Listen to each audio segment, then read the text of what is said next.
go. How's that? Look, it's Necro. It's Chun-Li. It did? Where and when?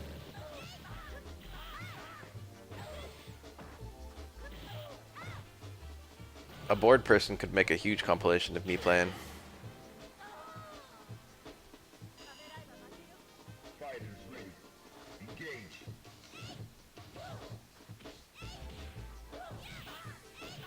He did the he got reversal something and then got hit out of the air. That was reversal half circle back punch.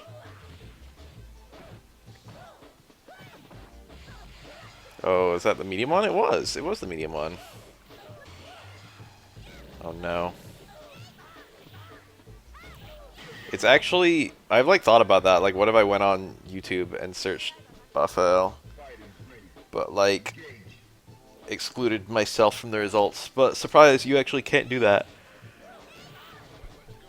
In the YouTube search feature, there's no way of like excluding a particular uploader that I can find. You might be able to ban certain uploaders, but I don't know if I can ban myself from my own results. Damn, that Chun-Li was pretty good.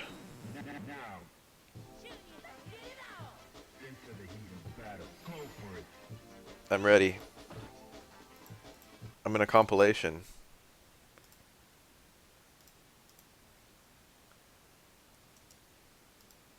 Let's copyright strike ourselves by ripping on this video that this hard-working fellow made.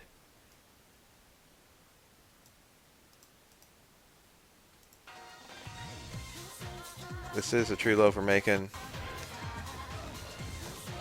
That's not me. That's not. Oh, this might be me. It's probably the Arliath one where I'm almost dead. Yeah, here we go. Yup. Classic. I get the infinite non-stop. Literally goes from full health to 0. Bungus freaking out is like the best part of it.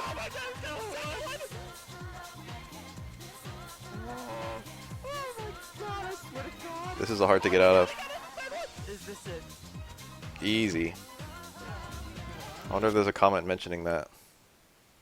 Time for me to scroll down to the comments, but I'm going to turn it off. Glad to see Bafale in there. He's a great dude, and he has an amazing Oro. Aww. That's so nice. Should I say something? Should I say thanks?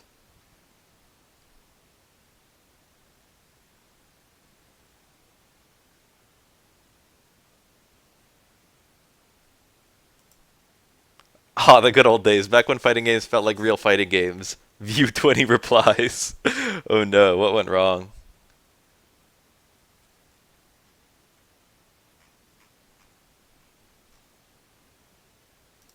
Hi and thanks. That's pretty nice.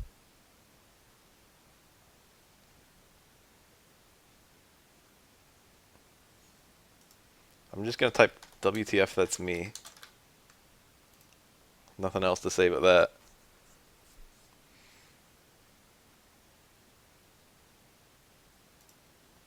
Oh, one of them is Crack Prawn versus Carfail.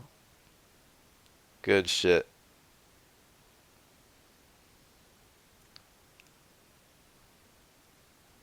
Anyway.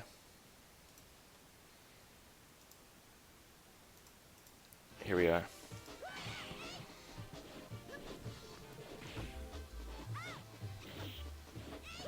New York and London tracks from CBS2 are two of the best songs in any fighting game. I actually really love some Tekken songs. You remember the song that plays when you fight Devil Jin in Tekken 5? I fucking love that tune. That felt huge. She like took a step and then Kara through. That was a punish, but it was a trade punish, so it was actually good for Necro, I would say. What the fuck was that? Wake up low parry into back strong, I think. It was a little delayed.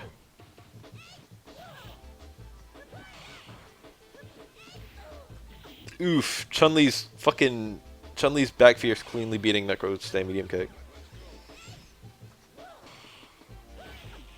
He could have buffered a super there. Every time you do electricity, you should maybe buffer super. Just in case. Oh. This is kind of dire. He traded his way out. That was risky. Just hit a button immediately there. That's like beyond risky. It's super punishable, right? No, actually I don't know. That's like really hard to punish. Oro like either can't punish it or it's really hard. And it's not more unsafe if you parry it because it's projectile. It's like still like pretty safe. But I figured Chun-Li super would be able to do it, but this Chun-Li didn't try. It's minus, but it's not that minus.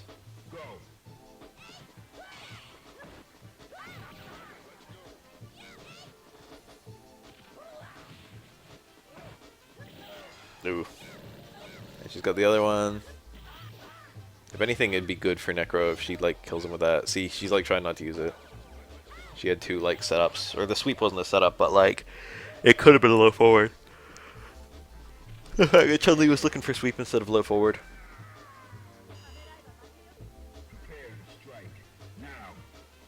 I don't know. I was wondering that. My favorite song from SF3 is the ending theme, or the the attract mode theme. How do you not super on the first one? He could have just struggled. And then my next favorite is probably Dudley's theme. Or Q's. And then probably like Oro's, or maybe Akuma's. Every song in this game is pretty good. They're all understated though. Q's theme you can't even hear. That's the sad part. Q's theme only fights, or Q's theme only plays when you fight him as a secret boss. If you're playing versus mode, his theme song won't play. Dudley's will instead. So a lot of players haven't really heard Q's theme.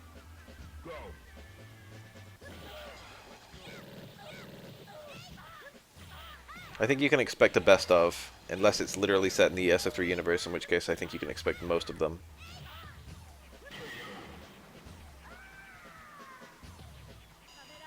Set in the SF3, like, storyline.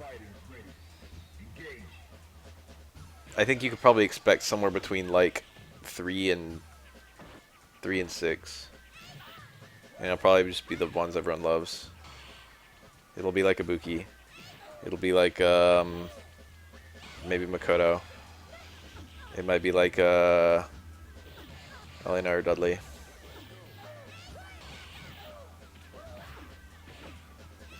Or I could make it. I don't fancy Remy's odds. 12 might make it, or like something like 12 might make it. Like we might get fucking 11 or some bullshit like that.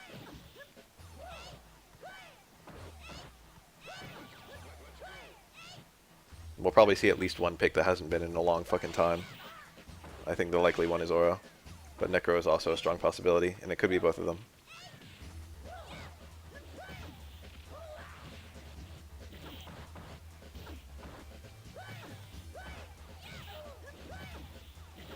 Sean is a really good odds, actually, now that you say that. Sean has super good odds. Nice pickup.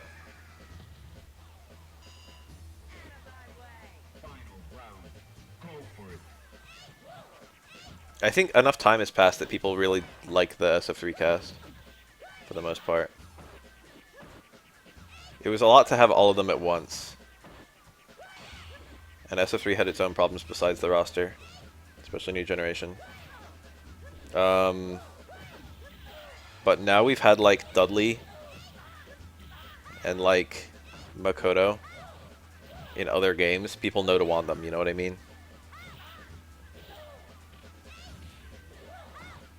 Alex, I don't know if people know to want him.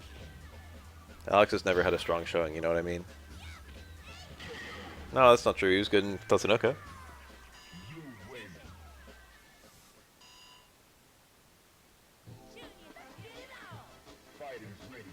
I think Necro is nowhere near as repulsive as Rufus. Hakan was more hated for being weird than the way he looked, I think. Like being weird to play.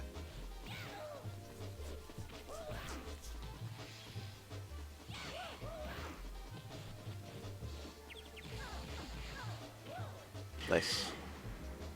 That turns into the weird back throw whenever he gets it on a back-turned opponent.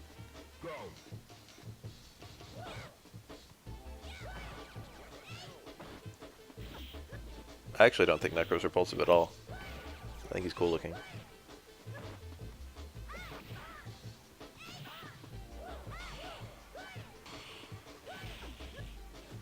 Marvel Vein.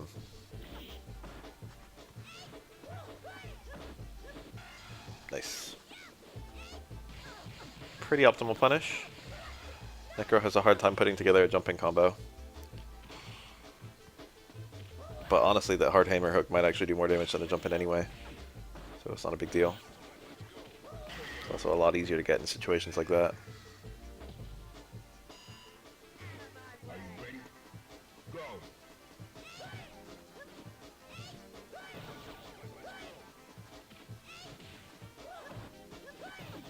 Remember when they added the fucking custom KOs when you're on the side of the screen in SF5? That was a change that was purely personality and not anything else.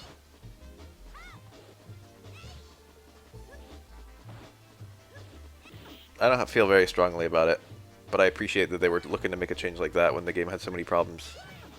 They recognized that every part of it was unpolished, not just the fucking things people were clamoring about.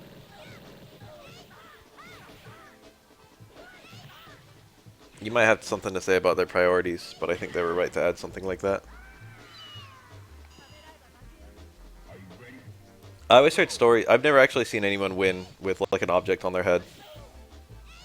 I know it's possible. I heard stories that a-cho did it during like a weekly.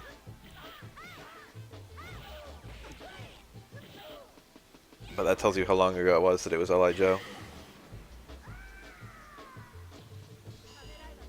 Did you know that Abigail, none of those happened to him? They've got a custom program that Abigail doesn't activate any of those. I guess because they couldn't show him getting shot out of a cannon or made into a snowman, because he's too big. I find it funny though. Works on every character except Abigail.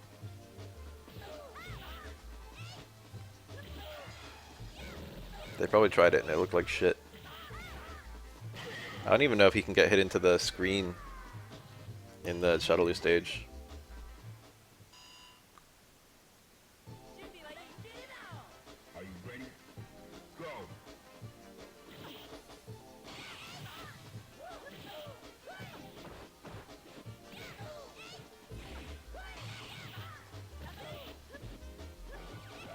Nice. Got her. That was super punishable on block, so kind of risky. That light hammer hook is only like fucking, it's like +1 or something. It's like a really weird number. It feels very oppressive when Necro gets you in the corner and starts doing it to you, and he can do it over and over he wants. Nice juggle. It was actually optimal to drop her there and like whiff some stuff, back strongs. And then kill her. I agree, I've always wanted like stuff like the fist bump to come back. I like complaining about that. Rarely do I see people share the sentiment. That stuff was really charming.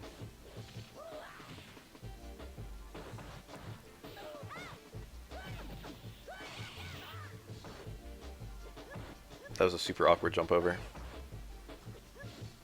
These jump light kicks. That dizzy is looking pretty nice. Looks like it's not gonna be a factor anymore. Well, that was a red parry attempt.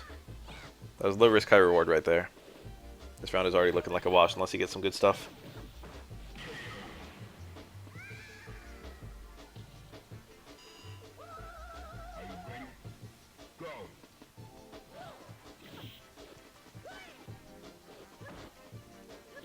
Ugh.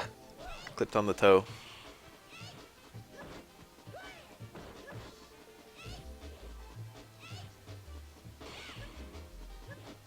Scary. She's just outside low forward range. That's actually, like, Necro's fine there. Inside low forward range is an entirely different question, though.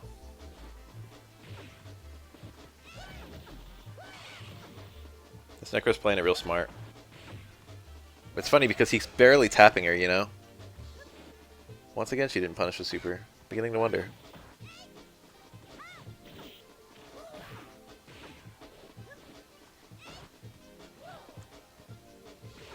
Yeah, I personally would really like, I think that's the way to go. I would like if they just like didn't recreate every character from the ground up. Oh, it didn't. Only one blast came out. She hopped over it. Interesting. Using Universal Overhead to jump over a Necro Reversal Super. Parry, Demon, Punish, Common. No, it's hard to do. It's possible. But, when people do it, they usually do it by doing the light punch, and then the parry, using the forward from the demon as the parry. I'm not 100% sure it's possible to do the full thing from a parry. I imagine it is.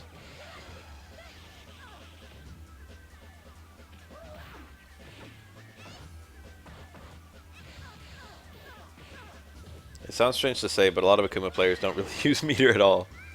They'll like tag on an SA1 in some place where it's guaranteed. Or they'll use it for like chip outs or anti-airs. Or maybe from a close forward confirm. But Akuma has a hard time using meter in this game because there's no EX.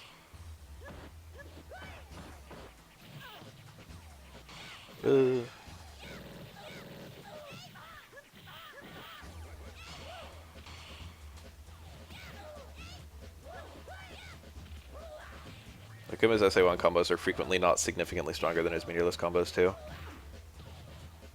Like when you see like light Tatsu, like combo into light Tatsu into hard DP into super, the super like barely adds damage. If you do like close forward into super, then it adds a ton of damage. And there you don't have another combo. So usually Kumas will look for stuff like that. Maybe low forward fireball super. I see it occasionally, but not a lot. Both Demon and KKZ are super hard to land though.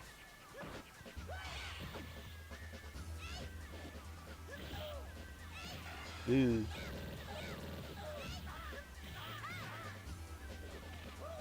Necro's got such a strong mix in the corner. Oh, that was intended to be X, I imagine? I don't know, actually. Maybe a super even.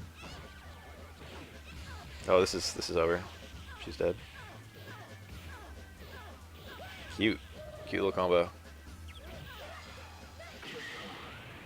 No matter what he did there, he was going to win with taunt back roundhouse super. That shit does a lot of damage. His juggle was just free damage though, and it's nice that he got it. For those who don't know, when you're dizzy, attacks that normally air reset will no longer air reset. So every attack is treated like a launcher. So it purely goes by the numbers like juggle, point, increment. See that back strong reset, but if she was dizzy it wouldn't reset. And I think Necro Super creates a free juggle state with its launch. I think it resets the juggle points. Don't quote me on that. Necro's neutral throw also creates a free juggle state. Or like, you know, free juggle states like that don't traditionally exist in this game. It creates a 0 juggle state.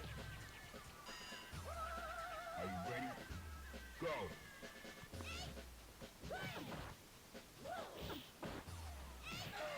Oof. For the most part, the only thing that creates 0 juggle states are supers that reset the juggle count. So Necro's neutral throw creating one is pretty weird.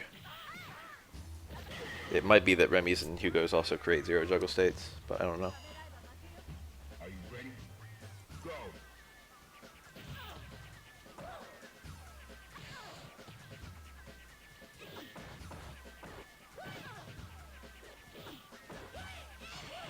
Oh, raw super would have been good there, I think. This is good. This might just kill if he does another super. He didn't try. Oh, he's not. That's right. Best of 5. That juggle, I think, is easier on Chun-Li than most characters. But I don't know the rules about it.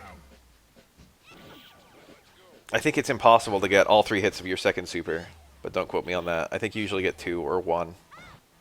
But that 2 or 1 can be really good because it's really high dizzy on that 2 or 1. Like, it's normally a waste of meter, but if it dizzies, it's really good. They recreated all the assets from the ground up with 5. But it was definitely rushed, for sure. They've said as much, and it's pretty obvious, too. What they specifically said was they pushed the game out a year before they were going to because of Sony's endorsement. Sony was like, we're going to pay for like half the game or something like that if you release it exclusively for PS4. I think that was it. I don't remember. And they had like Sony had a time frame that they had to release it. And Capcom like rushed to fucking release it by that time. You win. For battle. There was definitely some issues involved with not listening to the fans. But also I think there was a lot of issues related to just like the transparency. Like a lot of issues are there with the development of tons of games, but we just saw them because the game was basically in a beta for its first year.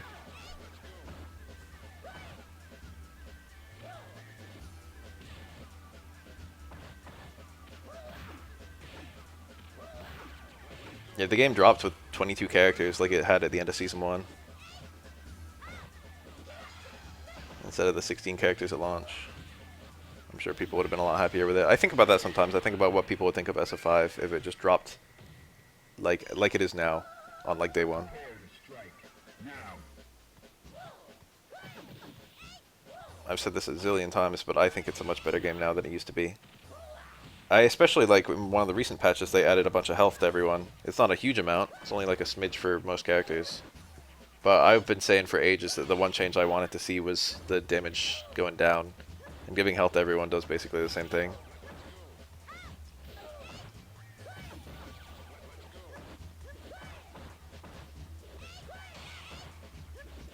SF5 is definitely a sterile fighting game even now.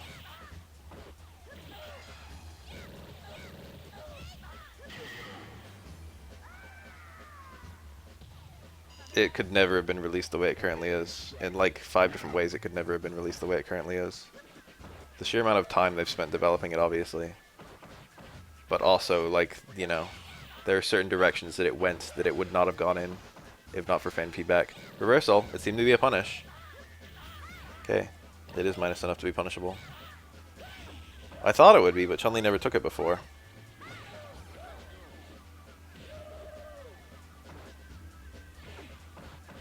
Ew. Tried for the red parry again. That was a low parry. Nicker walking up low parry. And Chun-Li hit him on the tail end of the low parry with a low forward. Are you ready? You see that shit? Go. I think it's invariable that people would have been disappointed by SF5.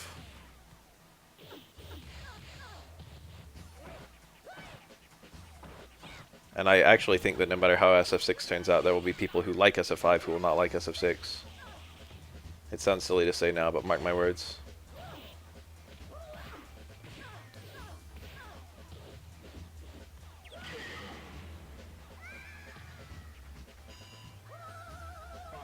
But I don't have a great idea of the opinions of people who started with SF5. I have some idea. I usually don't ask people, is the thing. I know what people generally think of SF5, and I know the opinion ranges quite a lot. But, you know, people don't usually say, oh, by the way, SF5 is the only game I played. Usually the only people who bring it up compared to other fighting games are the ones who, like, actually played the other fighting games.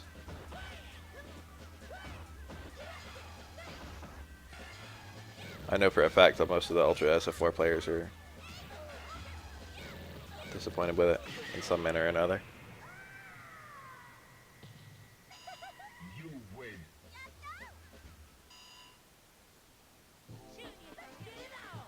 Fighters ready. Engage.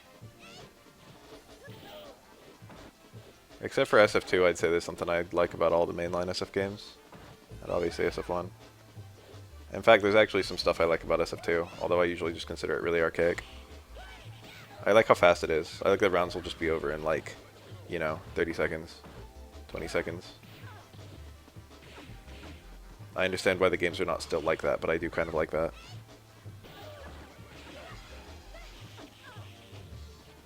It felt easier to fight through bad matches, even though there are worse matches in SF2. Just purely because you needed fewer good guesses to win.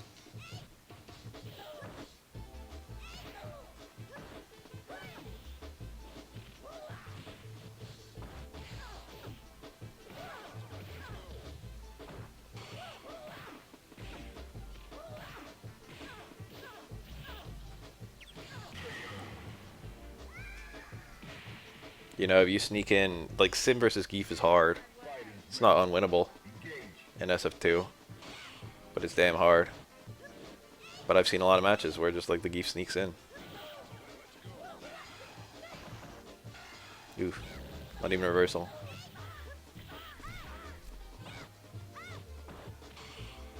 That's how I feel about. That's how I feel about fighting Rushdown. It's something I like about SF3, and it's something I also kind of like about SF5. I'd say the additional defensive measures do make it feel better in SF3. I know everything's a guess, but when you like get rushed down and you lose in SF3 and it's like your parries didn't come off, it's like, well, I made some bad reads, you know? It feels like it's your fault and you can nod and accept it, or at least I can. In SF5 you feel a bit more helpless if you get just mixed to death compared to SF3.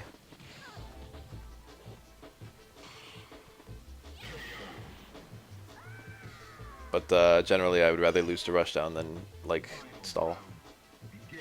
Turtling, keep away.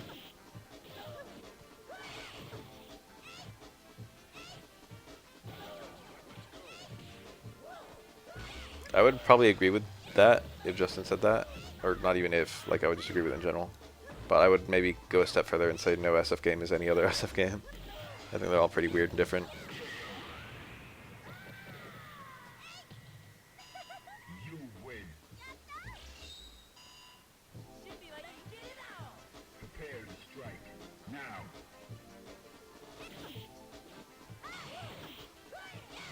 Nice. Oh. He did it from a... Wait, did he do it from a low parry? Is that what we just saw? No, it was a high parry. It's a weird combo to go for there instead of like the hook. I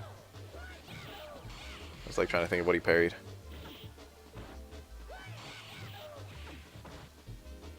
I generally like that about Street Fighter.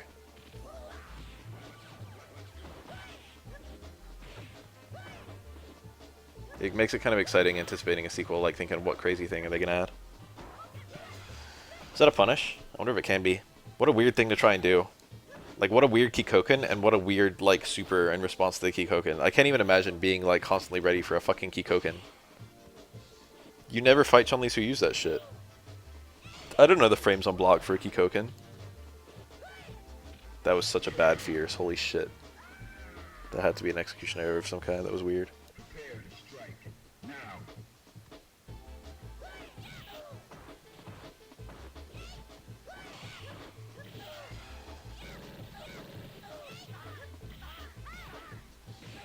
Ah, it wasn't meaty enough, I don't think. I don't think she could have got the super there. He fell out! That happens occasionally in SF4. It seems to rarely have ever happened in SF5, or at least in SF5 it doesn't ground the opponent. They like get flung out. You can get like one hit, but they get like they fly across the screen. In SF4 they can stay on the ground like that. I rarely see that happen in this game though. Very rarely see that in 3. Are you ready? Go. If you do anti-air EX spinning bird, you'll lose hits in like every game. It'll do like one hit in this game, one hit in 4, one hit in 5. It's possible to get a full juggle anti-air in 5, but it's like kind of... He just mashed it. You gotta let him fall deep. I think it's possible in 4 as well, but it's tighter because it's a faster move. The EX spinning bird in 4 is like 4 frames, I think. It's like pretty quick.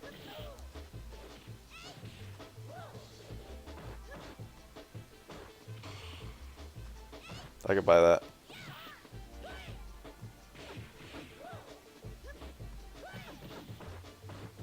Yes. I feel like there are certain characters where they're just held back a lot by trying to maintain their previous design. Vega, they actually changed quite a lot. Not like a super lot, but I don't know if there's a way to fix Flying Barcelona. I feel like they've done a really good job of fixing it. Go for it. But it will either be stupid or useless. It can be only one or the other.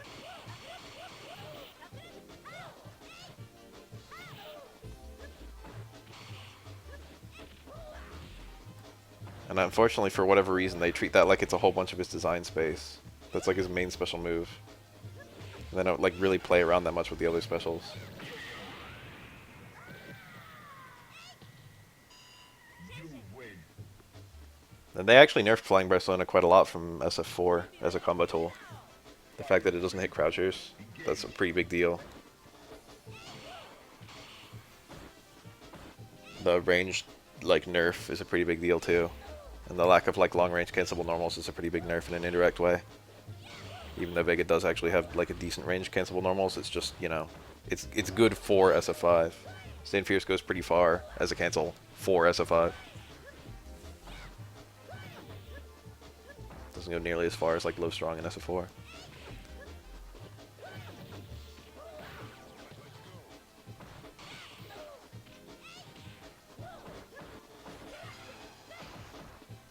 It just allows him too much. It allows him a theoretical corner escape if it like recovers too fast. And if it doesn't recover fast enough, then it's just like, you know. It's just too risky to use. I wonder if Chun-Li anticipated that. Also, what a fucking wake up. Was that wake up low short into the overhead? Wake up back strong into the overhead. What a weird play. And it worked. Didn't even look like he OS parried.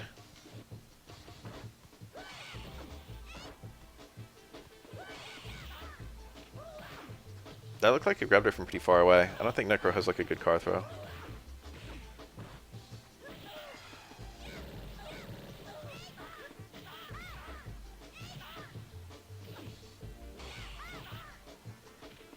Oof.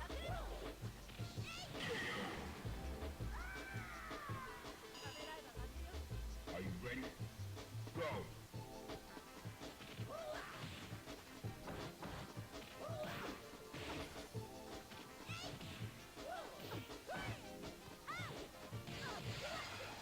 Ton of damage here. He didn't do it again. He might have been out of range for the back strong. I would really like to see a double super. But I think it's just me like hoping. If he can land a super, he still wins. A short super combo will like almost does he. Dizzy. Alright, maybe just almost kill is good too. A bit cheeky. Chun-Li's been following for that, but she didn't fall for it this time. You can usually tag him with a low. Or you can walk back a bit and then tag him with a low.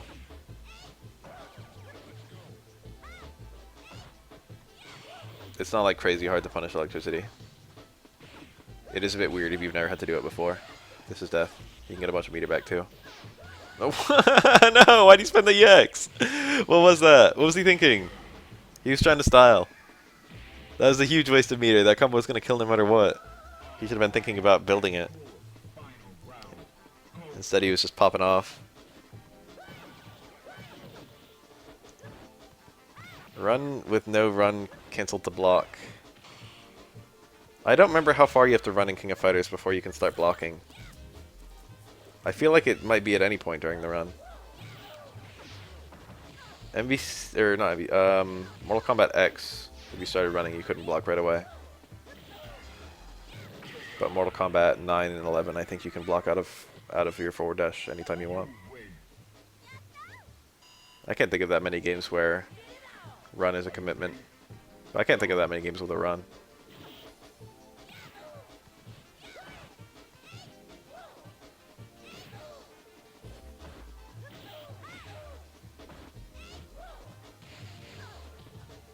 That's like similar to this, or not to this, to SF5 though. When I get forward throw as Sakura, if I do a forward dash, I'm -4. I think. If I get EXDP, if I forward dash, I'm -4. I know that one.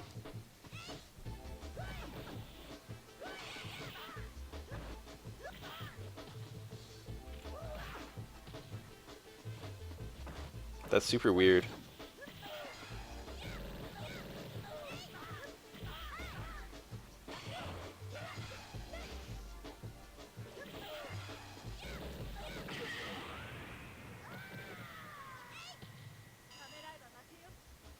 Prepare to strike. Now.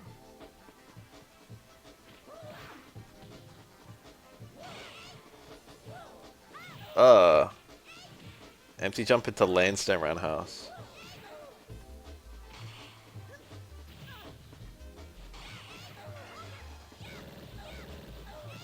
People seem to like... I haven't been following Granblue that much.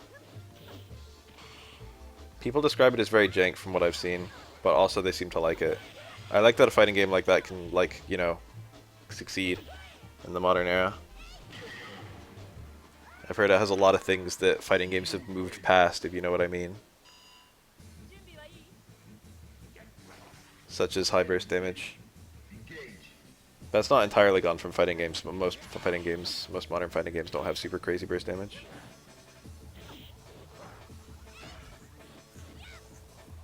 Whereas most old ones do.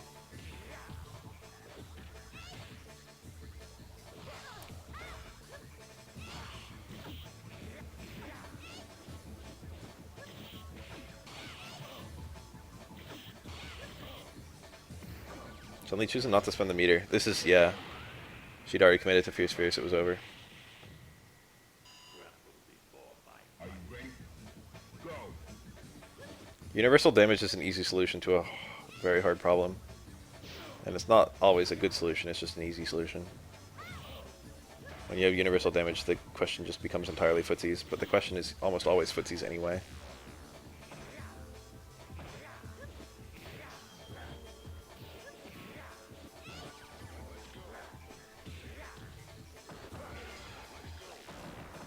There are very few fighting games where the best character isn't the best neutral character.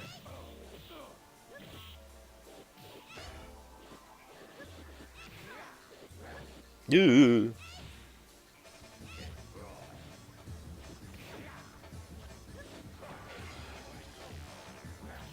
Nice tag. Eee, very delayed universal overhead. Prepare to strike. Now. Character. His only tool is a poke that cancels the dash punch. Oh. I played a lot of old fighting games that are like that.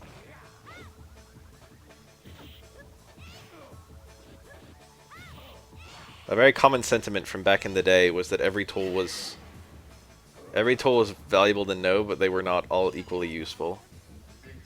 That's still true, don't get me wrong. But people used to say it a lot back when it wasn't true, which is really funny.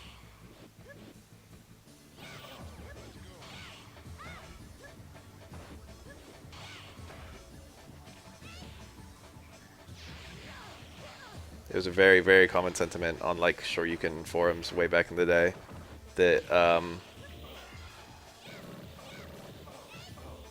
every tool was useful if you just knew the very, very exact scenarios for it. And you would have characters who would have, like, borderline useful tools, and you would have people saying, like, oh, like, Hugo low fierce is really good for this, this, and this. For a tool that basically did nothing compared to, like, Hugo Stand Strong, which you would hit all the time forever. And that was way worse in older fighting games, naturally. There are buttons you just never hit.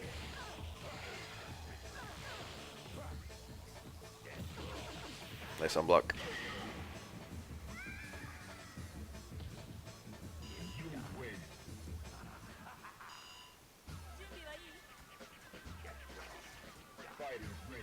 I love the super old sentiment that all characters are equal when played at their highest level. There's absolutely nothing supporting that, and yet it was a super prevalent idea for years and years. I never bought it, but the community was pretty split. There were a lot of people that did buy it. Oh, SF2 Blanca is equal to SF2 Dhalsim as long as you know how to play. Just become a better Blanca player.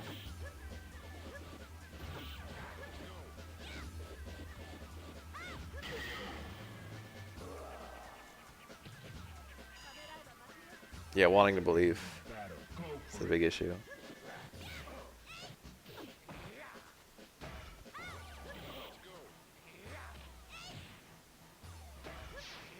Ew. How do you have that charged? It might have been an accident. I don't know if he wanted that or not. It's very conceivable that he did want it. Oh, very nice parry and throw. What the fuck was that? Is that a failed car throw? That's like a little bit true. It's not super true. The thing that people usually forget when they say that is um, good characters compared to. Cool. Juggle into the low roundhouse. That only works on some characters. Chun-Li's one of them. Into the heat of battle. Go for it. Wow. Oh, I thought he got it. Yeah, I was all impressed with punishing a Urian Stampiers. No EX butt?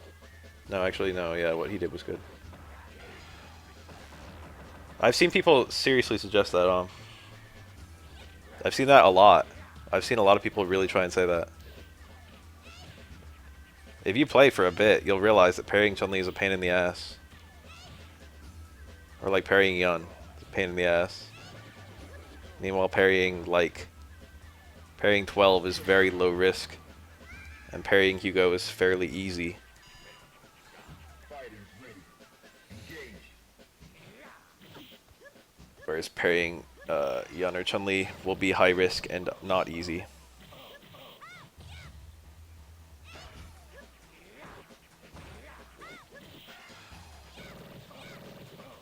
And that's another thing, actually, is that some parries are very low reward. That's something people rarely discuss with parries. If you parry Chun-Li's low forward from like max range, a lot of characters can just get a poke. That's not very good, considering that if she hits you, she gets a confirm into 50%. But if you parry it, you get to hit her with like a low forward.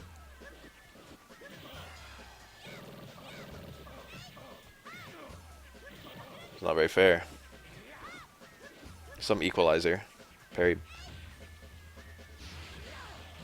Ooh, this is good. Oh, what the fuck is this? It's the same side though, isn't it? No, it's not. I don't know.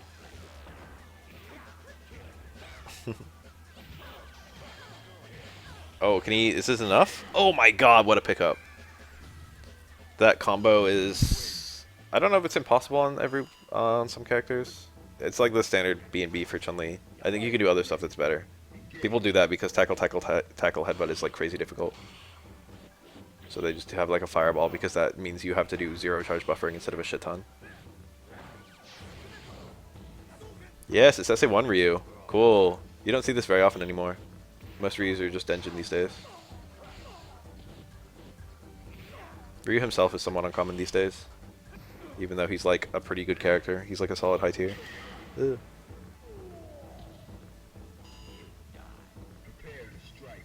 Now. Nice. Good parry, good punish.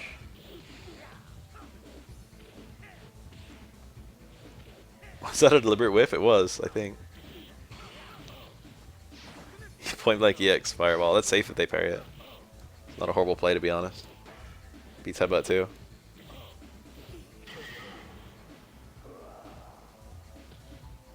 That seems right. Fukiage does a really stupid amount of stun. It's a weird metric for it though, because like, I don't know. You don't really usually land 2 Fukiages close together, except for SA2, and even a 1 Fukiage SA2 combo from Makoto will just dizzy Akuma.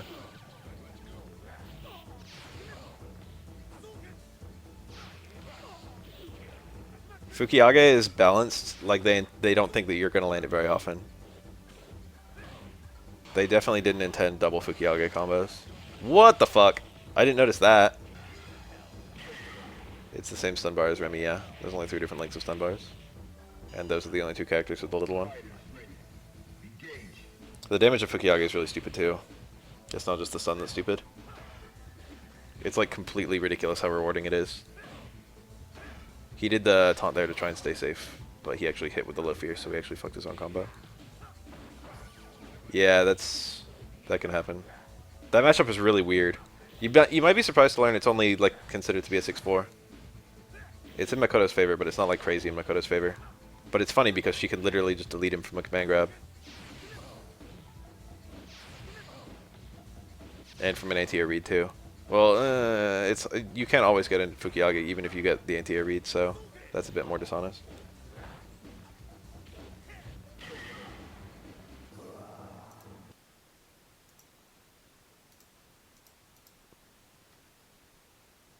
My body's ready. Oh, see, that's a very practical way to land that too. And yeah, this should be able to just kill. That's the thing that Akuma does when he doesn't want to get um, Karakusa'd. So that's like very, very feasible to land in a match. Well, not very feasible. Getting that kind of Fukiyaga on a dive kick is like probably very angle dependent. Look at the dizzy. That's something that people rarely see this super. This is usually considered to be Arian's worst super, and one of its features is that it does a lot of dizzy.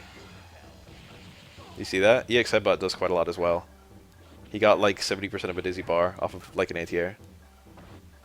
EX Headbutt is safe in this game too. So getting that much reward off of one EX Headbutt is a pretty big deal. This is dizzy if not kill. I forgot how weak that super was. God lord.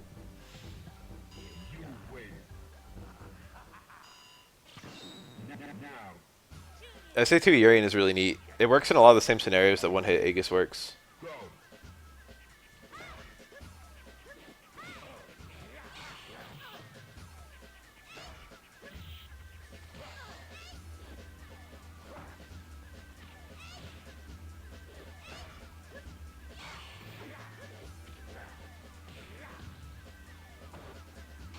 Oh, that was a good parry. He like waited a bit and then low parried. Well, he went for an immediate low parry and then waited and then did another one. That's a good habit. That's hard to do. You know, you always, in every fighting game, you have that little scenario sometimes where both of you are waiting to see what the other one does. And it usually lasts like a second. EX Bird. I like this super. Yeah, I think that was a good play.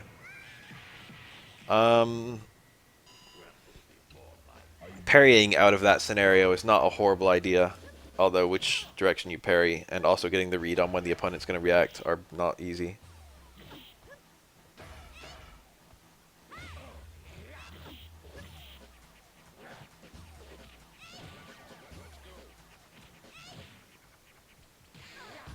Make a headbutt, very common. Wow, roundhouse, caught the jump. Cool. What the hell was Chun-Li doing when he should jump on Wake Up? Damn, go back to the Ryu and the fucking SA2 Urian, that was cool. Why's Chun-Li back on the screen? I don't even hate Chun-Li. It's interesting to see how characters fight her. You do have to play a much slower game against Chun-Li. You can't lay on the offenses easily because you have to be really wary of low forward. So you see a lot of like waiting and like parry fishing and like just like errant pokes. So she does something interesting to the game even if she herself is like cancerous. You see a new side of a lot of characters. Even me, an Oro player, you see a new side of Oro.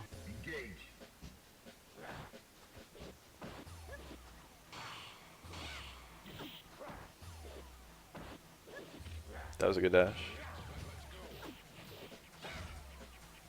See that low parry? The parry fishing right there? He's still looking for it. He's looking for a lot of them. There you got one. He was still looking for it. This could be like, this could be a kill, I think. Yeah. Oh, I thought he was going to go for tackle into another headbutt. I don't know if he had the meter or the screen position. I mean, tackle into another super. But it's good that he saved the meter, so I think what he did was correct.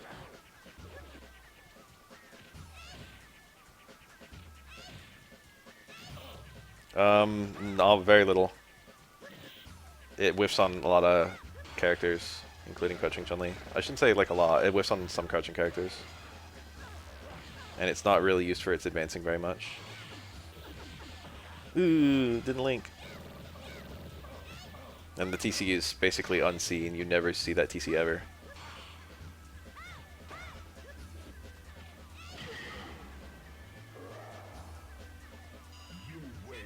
I can't like put my finger on what about it is shitty.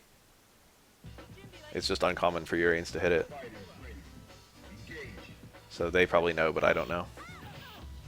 But it definitely whiffs on me, a crouching Oro. So I know why they don't hit it against me.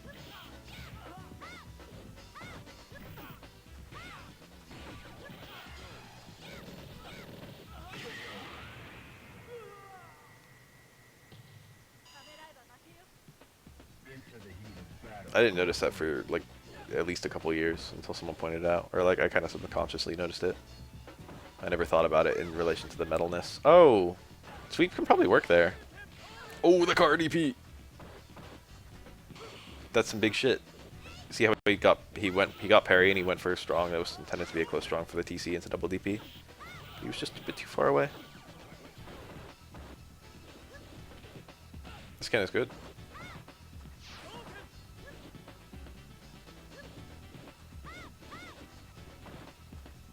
Kuroda said this was Chun-Li's worst matchup.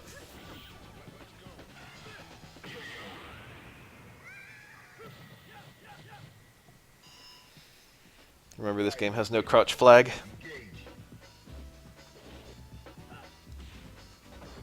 Every character is a different height when crouching.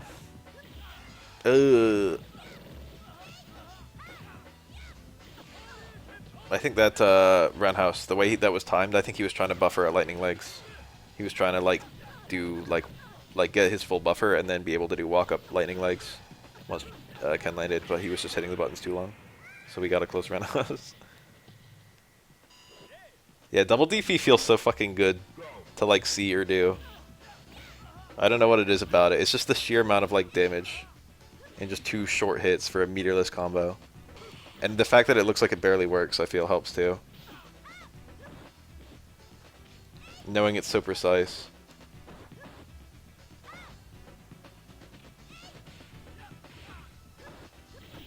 He got universal overhead, and then he immediately looked for a parry after eating the universal overhead. This Ken player. That's not a bad idea. If the opponent lands a universal overhead, they're plus, I think. Depends on the range and the whatnot. What the fuck was that?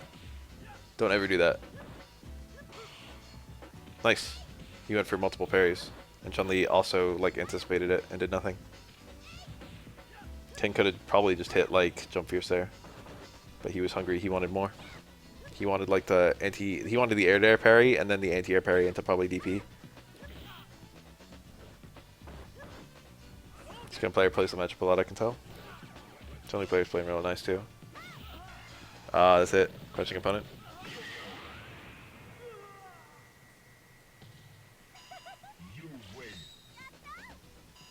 The general lack of startup from Light Shoryu is very satisfying, I feel.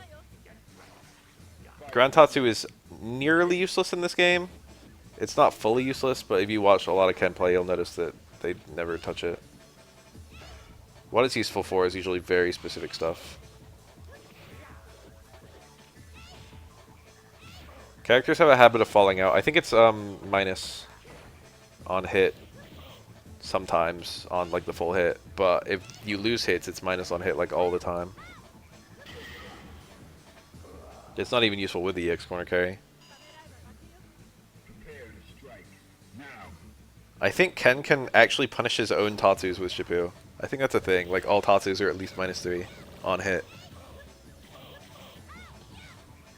The one little thing they do that's kind of cool is that certain characters can't duck them. And then there are particular ranges where you can Tatsu where you'll end up spaced at the end of them once they're fully blocked. So like versus like Hugo or something, you can get like a weird hitting lighter medium Tatsu.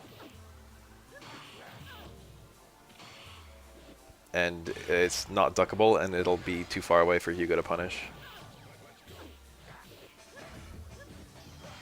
So you can you can do the same thing with Chun-Li's spinning bird kick and Nakuma's Tatsus. They've got basically the exact same use. Akuma's Tatsus are good for other stuff, but Chun-Li's meterless bird kick is in pretty much the same boat as Ken's ground Tatsu.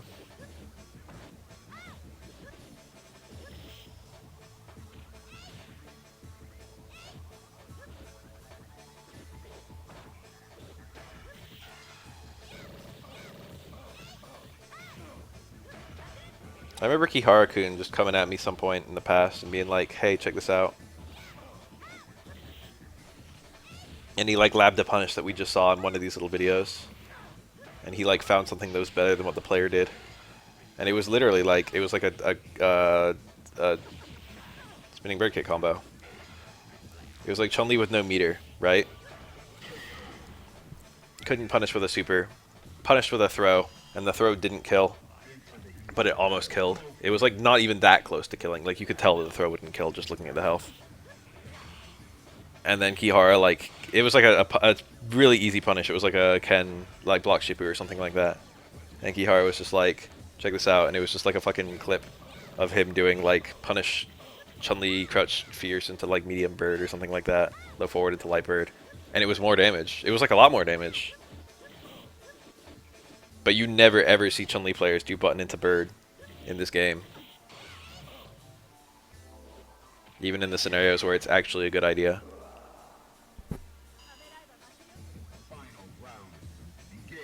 I was impressed with it. I did a little bit of research myself. I was like, shit. Spinning bird kick combos exist in this game. I remember that was a thing in Street Fighter 4. Like, crouch fierce into medium bird was like one of Chun-Li's B&Bs in Street Fighter 4. And I didn't know it was in this game because people never do it in this game. I didn't know it came from this. If Sean comes back, his dunking VP will definitely come back. I'm 100% certain. If Sean comes back, they will try and make the good Sean, not the bad one.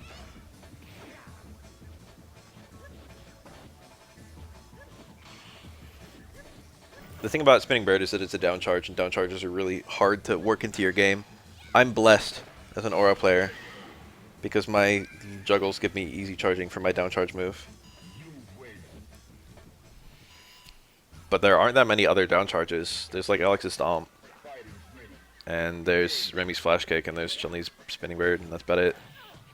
And you can't like do that after a parry, or not easily.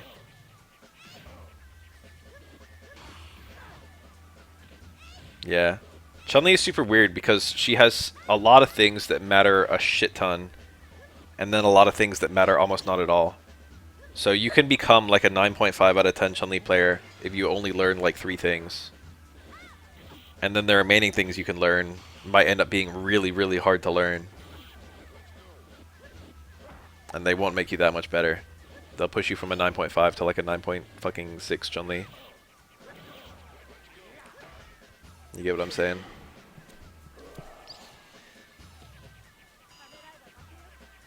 A lot of Chun-Li players immediately learn a very narrow skill set. That's like Chun-Li's kit in general, it's not the players. So much of Chun-Li is just like low forward, low strong, far fierce, far roundhouse, car throw. You get so much utility between just those. Back fierce.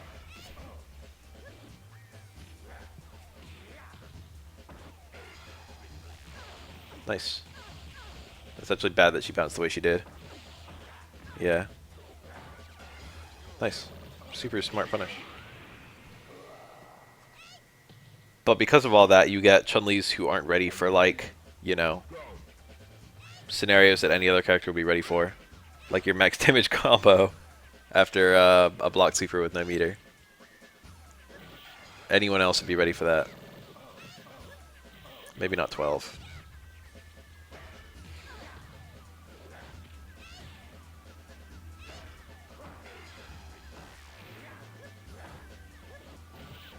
Chun-Li doesn't need to learn things like that to play the game.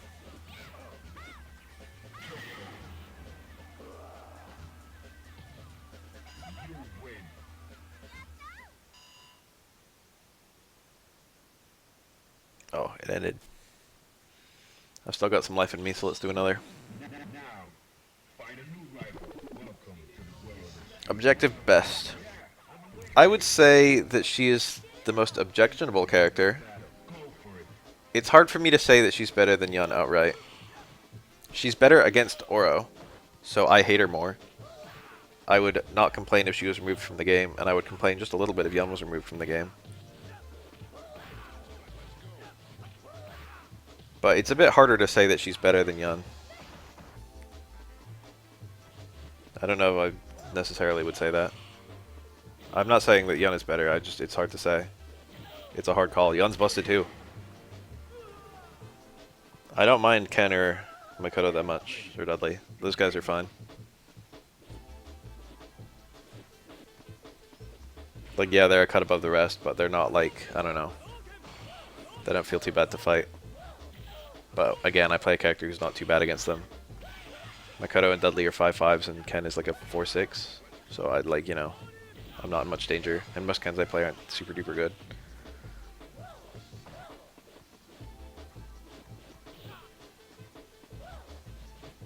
Alongside Hugo? Why Hugo? I think Shipu could have punished that, but don't quote me. It would have been hard to do. That might have been Shipu linkable.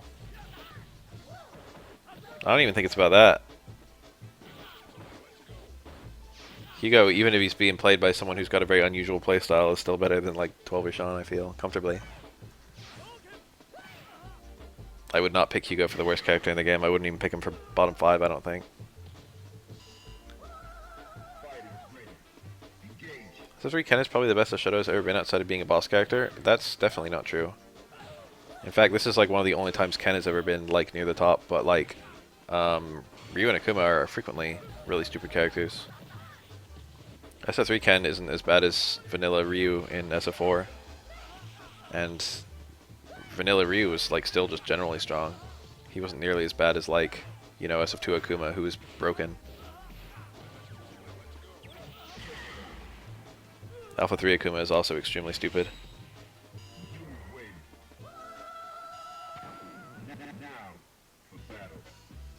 What about Evil Ryu in SF4? No, I would say the SF3 Ken is comfortably better. Evil Ryu is generally very strong in SF4, but he's not like some 7-3 strong. I think he's just generally an advantage. I don't really think he counterpicks almost anyone. Off the top of my head. I guess, yeah, technically SF2 Akuma was a boss character. But, I don't know. Ryu himself has been, like, a better tier than Ken in this game.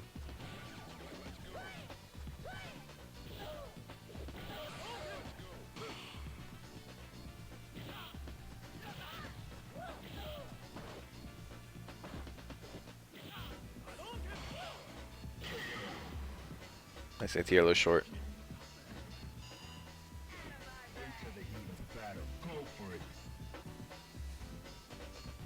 Violent Ken is old news. It's Psycho Ken now.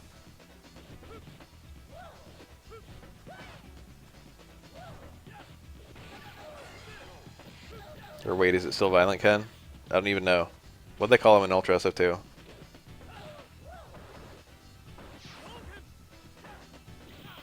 I never saw footage of him. Someone like told me he had like a command dash. That's all I ever found out about. But I don't think I've ever even seen fucking footage of people playing him. And I don't think I've even seen footage of people playing Ultra Street Fighter 2. Wow, now we see the double super. Wasn't even in the corner, wasn't even looking for Dizzy. I think it was an okay decision to go for that. Ooh. Ah, that was okay. Okay, I lied, he's Violent Ken.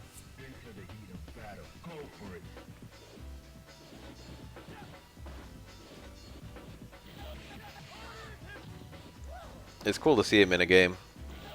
Officially canonized in the Capcom universe. That's a bit strong to say canonized because he still doesn't exist. I think both of them were stupid, right? I never saw, so I don't know. But I remember people talking about that. The Evil Ryu and Violent Ken were both like top tier characters.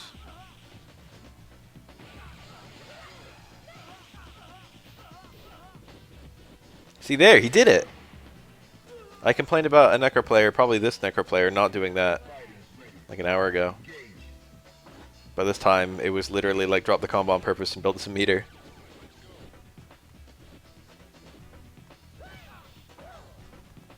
I remember feeling really bad because I followed along with the development of, what was that game?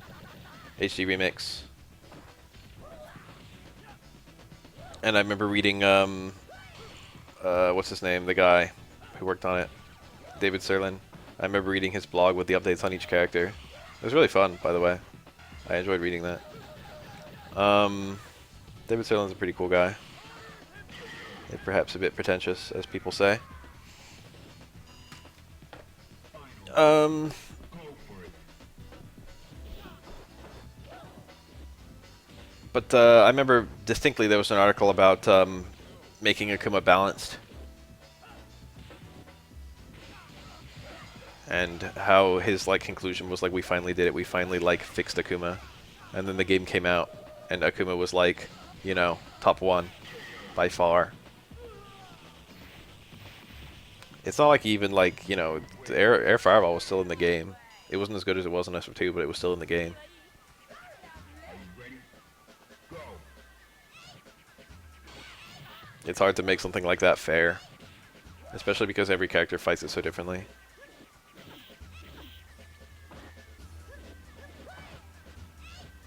I remember him talking in the article too about how like there were Raging Demon combos because you can't jump out of throws in SF2. So he had to like work to remove combos into Raging Demon, and then the game came out and there were still combos into Raging Demon.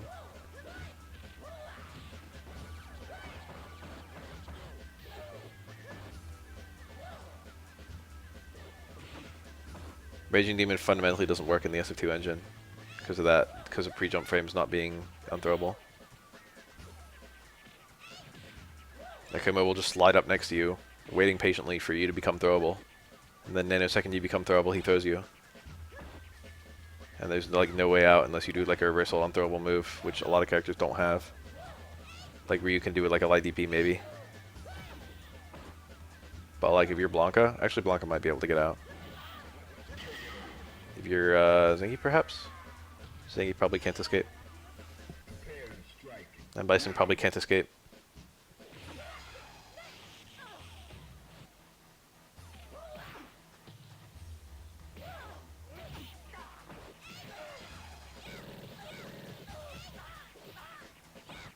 Ah.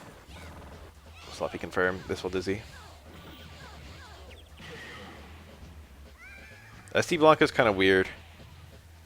He's got like a move that hits on frame 2 or something like that with the heavy Blanca ball. And he's got a mash show that's kind of good. I think it gives you Oki. So it's kind of like knee bash or the headbutt from Boxer. And he's got a really good slide, which makes him less weak to fireballs than most characters are in that game. What the fuck?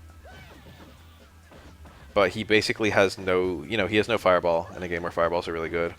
And he's got like, he just walks towards you, you know. People usually put him as like bottom like 3, I think.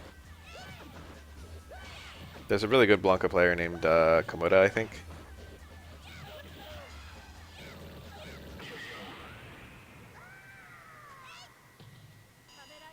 But Blanca's usually considered to be like barely better than Cammy. He just doesn't have anything to do besides like throw you and like make you block electricity. Got no mix up.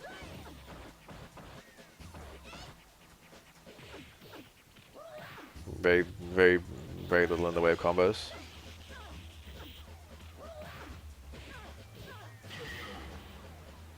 Love seeing those struggles. Final round. Go.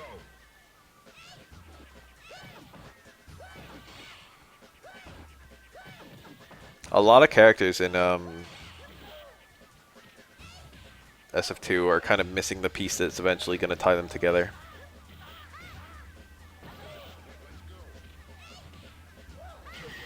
Like Faye has really high burst damage, but he does have to like just approach a lot. He's got no good way around projectiles. He's got like one okay way around projectiles, and his mix is not very good. It's just fucking a regular throw. The addition of a command grab that he can combo out of was like, you know, a lifesaver for him. The addition of Kami's dive kick literally became the basis of her whole character because of how much it fixed her terrible kit. Nice.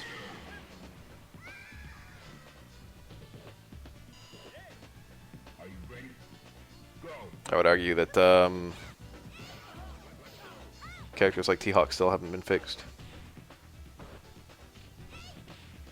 I don't think it's that weird. It's not like they all need to show up.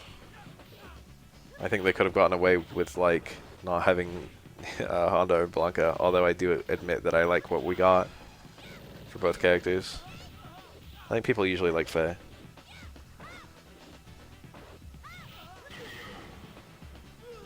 Most people don't really care about T-Hawk and DJ. Into the heat of battle. Go for it. They're like the obvious ones that people generally don't care about.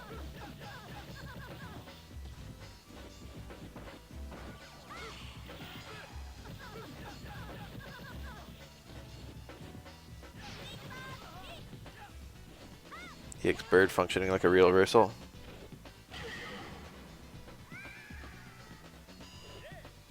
Fighters ready. Engage. I don't like this obligation to always bring back every SF2 character. Can you really look me dead in the eye and tell me that, like,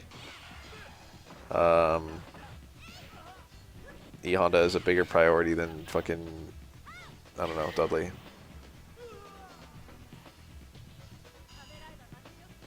Final round. Go.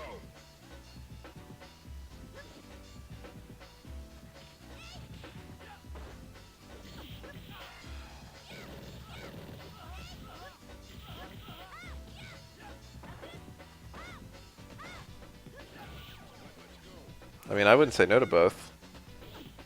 I think if they kept on adding characters to 5, eventually they would get the entire SF2 cast, but I'm just saying priority.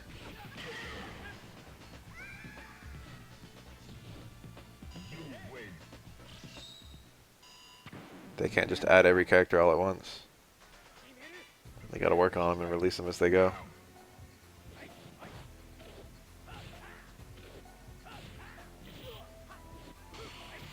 Yeah. I played Micross. You can find the replays on my YouTube. I got a bunch of sets with him. Well, I got 3 sets with him. Well, I got 2 sets. And the sets were different lengths. He actually beat me both times, which is kind of funny, because, like, you know, I'm pretty good, and he was, air quotes, new. It was pretty close. Now. I think now, based on what I've seen, he's probably better than me. Didn't take long, right? But I was probably better than him for both of the sets I had with him as a player. But I definitely wasn't better in the matchup for the first one. And the second one I just kind of choked.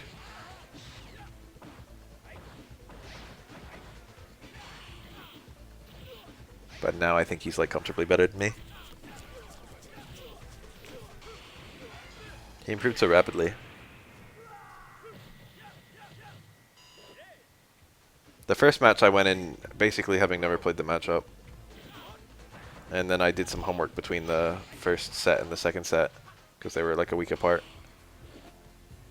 And the second set I like did a lot better. We went 5 and 4. And I threw a couple games in the middle of that, so that was bad. I think in a longer set I probably would have come out ahead. But 5 is already a pretty long set, right?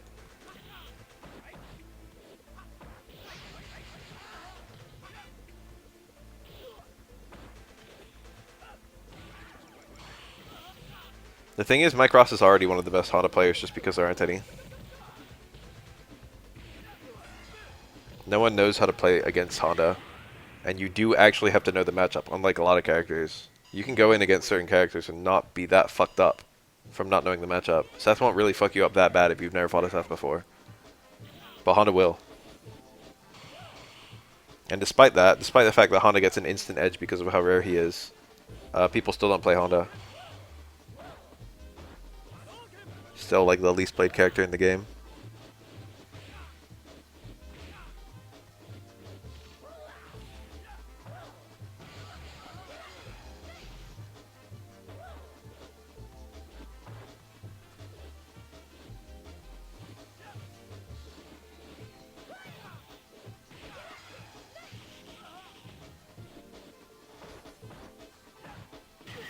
A lot of things in SF5 are weapons if you use them right. You know what I mean? Like, I understand why someone would dislike them, don't get me wrong. But, like, Micross will, like, go for a reversal EX headbutt and get stuffed because it doesn't get its armor on frame 3 until frame 3. And then he'll, like, bitch about the lack of reversal option for him. But, like, the better half of the cast also lack a reversal option. You know? If you never be that guy who does like wake up EX headbutts, you only do like the post block ones, then you'll never get stuffed out of the startup of them. Nice keep in the corner. That was really good.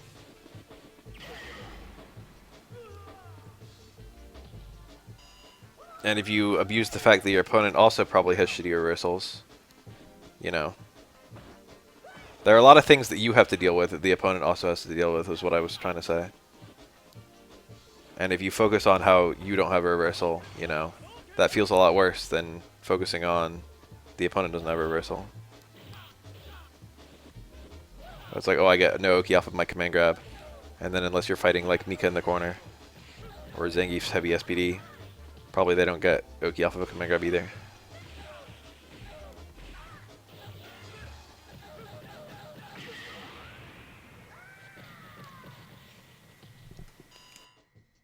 Into the heat of battle. Go for it. Honda does have some kind of glaring weaknesses though. His normal speed is pretty awful. If you look at like, well, the one that people were talking about, which was making me laugh, was Honda's stand jab versus Ibuki stand strong. Because they're both 5 frames, but Ibuki stand strong goes farther and also converts into a combo. And it's a medium, so it's better in trades.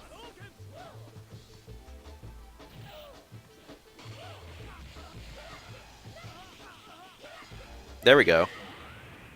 The double super in a scenario was objectively the correct decision. You win.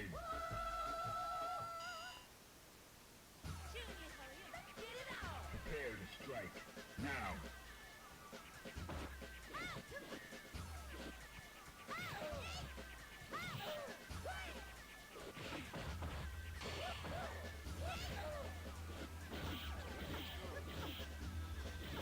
Anyway, that's like a thing with newer players in general. Or not even necessarily newer players, but people who are bad at SF5.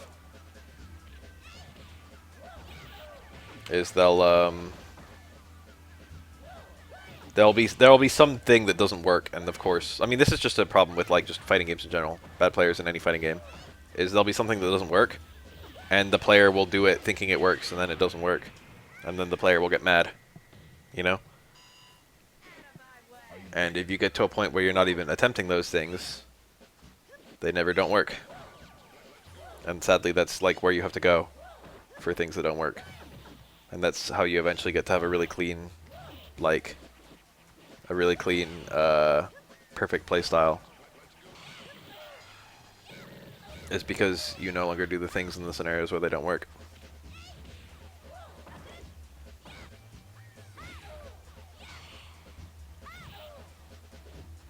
Micross, it was funny being in Micross's stream and watching him like struggle with the things that like we've all just accepted. People in the chat were like, "Oh yeah, that doesn't work." Oh yeah, you said about frame 3. So the one I just brought up.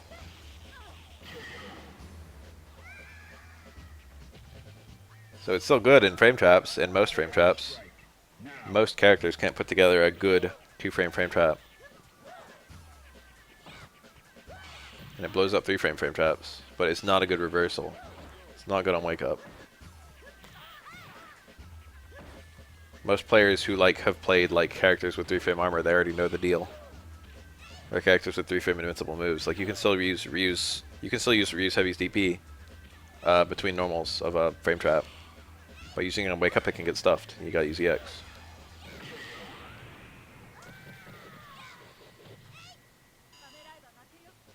Fighters ready. Engage.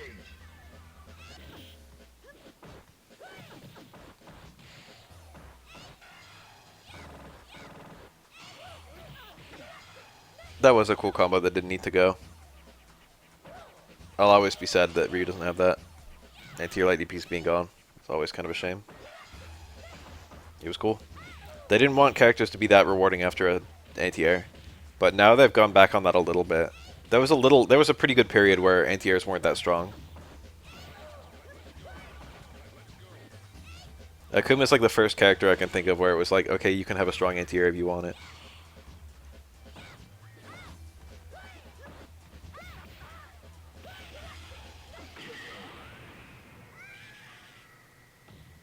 Akuma just gets like back fierce into super, or even medium DP into super, which is better. Ryu can technically do that, but it's really precise, and it's easier now than it used to be back then. Yeah, that's technically a thing. Not all crush counters are good anti-airs, obviously. Or, I mean, a lot of characters don't have a good anti-air crush counter at all. Like, technically, Sakura's back fierce works as an anti-air, but if you hit it on the anti-air frames, it won't be a crush counter. It'll just be a regular counter hit. But then you have things like Akuma Stunt Roundhouse, which are actually surprisingly good as anti-airs, and will get the crush counter if they counter hit. But people never do those, because why would you when you have back fierce? But there are a lot of those, and they're actually very underutilized. Ibuki and Kimi Stunt Roundhouse both work like that. Oh, hit out of a backdash.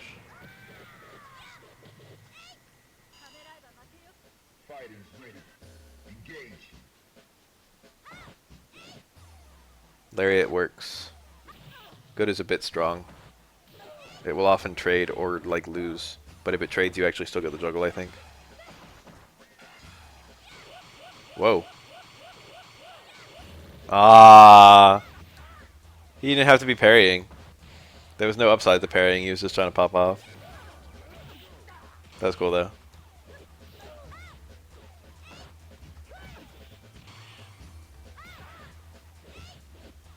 I think they eventually buffed it, but I don't even remember. It like doesn't matter because her stand fierce is a good anti-air. That's the weirdest thing to me. Is that even at like even when Jury came out, her stand fierce was a pretty good anti-air, and then they buffed it later on. But it was already pretty good. And of course she has anti-air DP.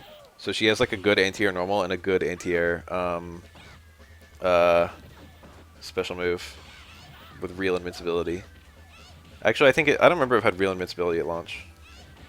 The anti-air DP. I think it did, but I don't remember.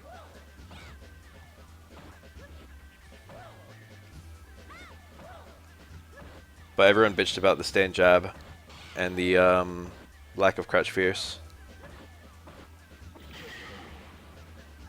which I find to be kind of hilarious.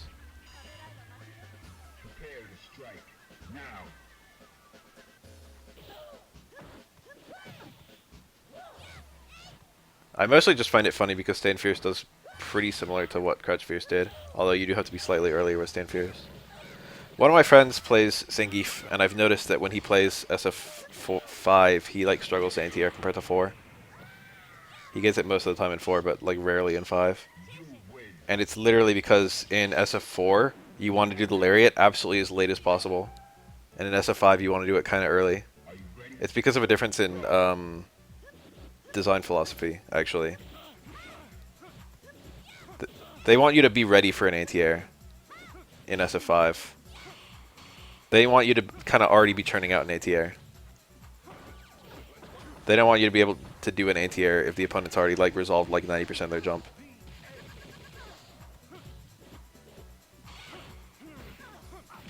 Very nice.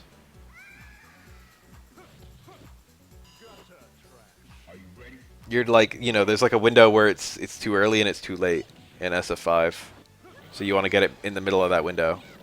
Whereas in SF4, it's only the too early window if it's an anti-air. If it's an anti-air special. If it's an anti-air normal, it works the same way as in both games.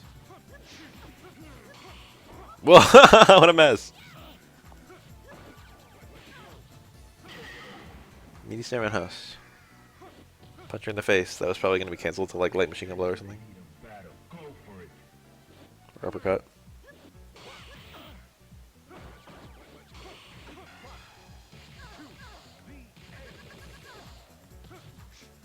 Yeah, anti-air normals, well, I don't know. It's hard to say whether they're better in 4 or 5. They're more evenly distributed in 5 now, I think, than they were in 4.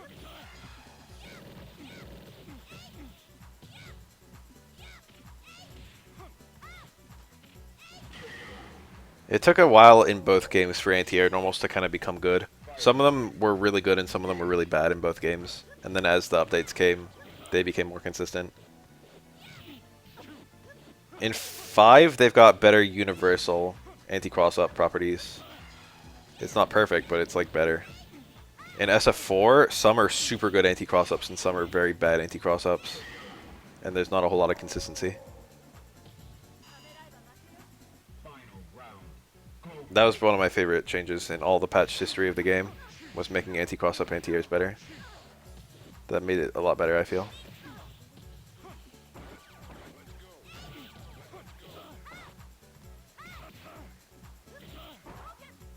I like Kemi's risk reward. I feel like Kemi fits very well in 5. Because what is her primary mix-up is also the primary mix-up of the game.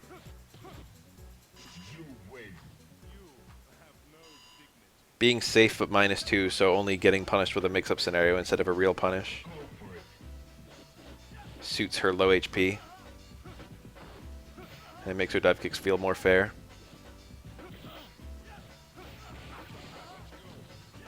And the frame trap like pressure is like something Kemi's always done, but now it's something everyone does.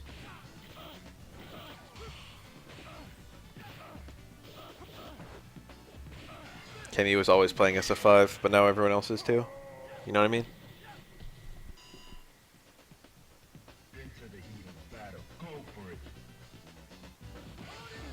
She's very basic though, for better and worse. She's like one of the most straightforward characters in the game. Not the easiest.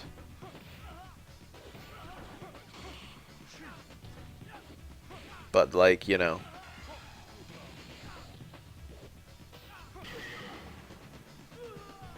What she's trying to do is just very straightforward.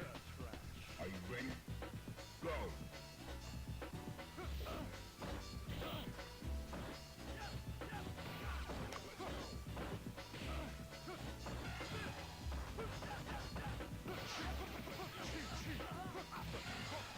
Yeah, that's what I'm saying. Ah. If you don't parry the rose, you have to red parry the following mix-up. If you're looking to parry your way out, you gotta start with a rose parry. Ken just got it. It's not like it never happens. It's quite common to parry the rose and the wake-up pressure. Wow, that was a deceptive cross-up. That would have hit me, I think. Good lord. Fighters ready. Engage.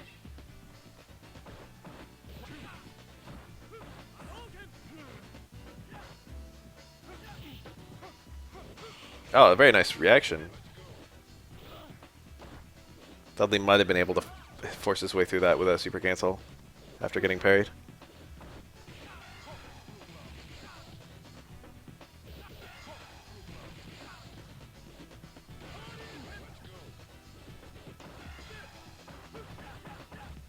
Nice. Hi, Big Tony. I feel like I've never seen that name here.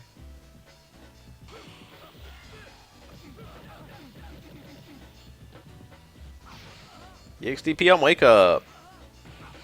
Oh, he's going for stun. Let's see it. Let's get it, Dudley.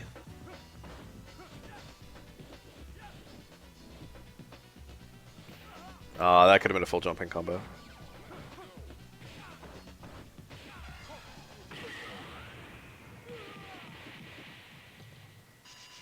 You win.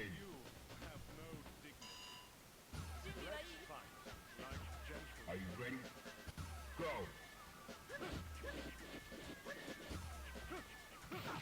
Wow, good anti-air. He went for the anti-air cancel.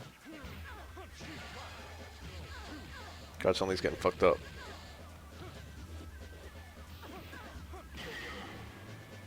Towards strong? You mean towards forward? Fighters ready. Engage. Nice. Great punish. Wow. Good shit. All that damage.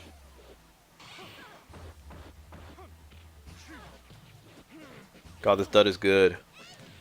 Towards forward is the one where he punches you in the gut and it's really plus, and he moves forward. Towards strong is the one that like kind of counterpokes lows. Are you ready? Go. Towards forward, he turns his back to the camera. Is that it was that one he just did right now? That one. Towards strong, he's facing the camera.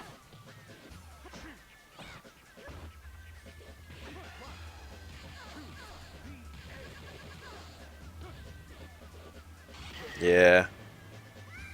That wasn't crazy hard to pair out up, but it was annoying. Getting the read was the hard part. But even if you knew the read, that would be annoying. This is a super good Dudley. I love watching Chun-Li get beat up. I think officially this is Dudley's worst matchup. But it's not that bad. It's like a 4-6. Dudley fights the top tiers fairly well.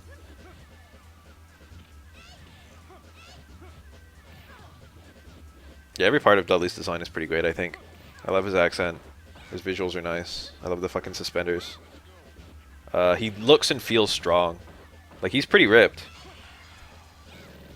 I like the mustache. And the hair. I like pretty much every part of this character design. I think it's a deliberate thing that they have no overlap. I've mentioned this before, but I think it's kind of funny that Balrog is like a full, like, 2 weight classes or something above Dudley. Balrog is like 100 pounds. Balrog is like 6 inches and 100 pounds bigger than Dudley. They'd never be in the same circuit.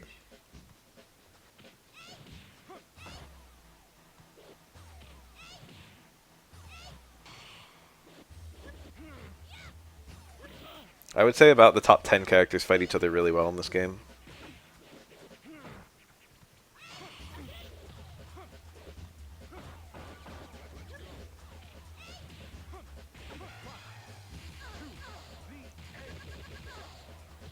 It baits throws. In this game, it also baits parries.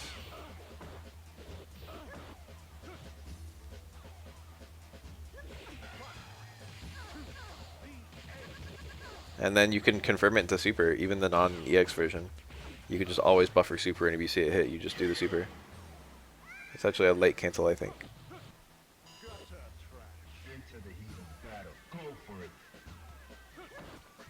He does have that. It's like the shadowy eyes help a lot, I think. He does have like an intimidation factor into his design.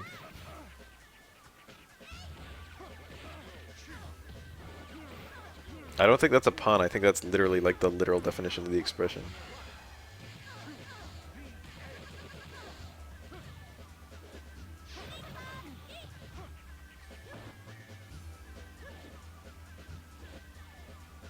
You know?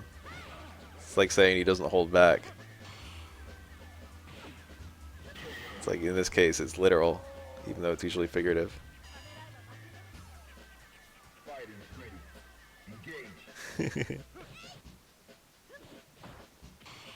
Yeah, I get it. I'm just saying.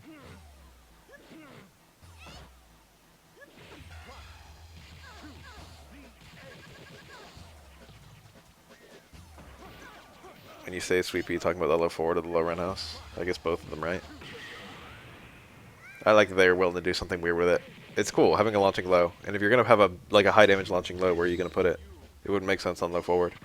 I think it's smart that they put like the sweep on low forward, so he has one. Maybe they're gonna give him a launching low like that. The alternative was to put the launching low in like down forward roundhouse or something, which they could have done.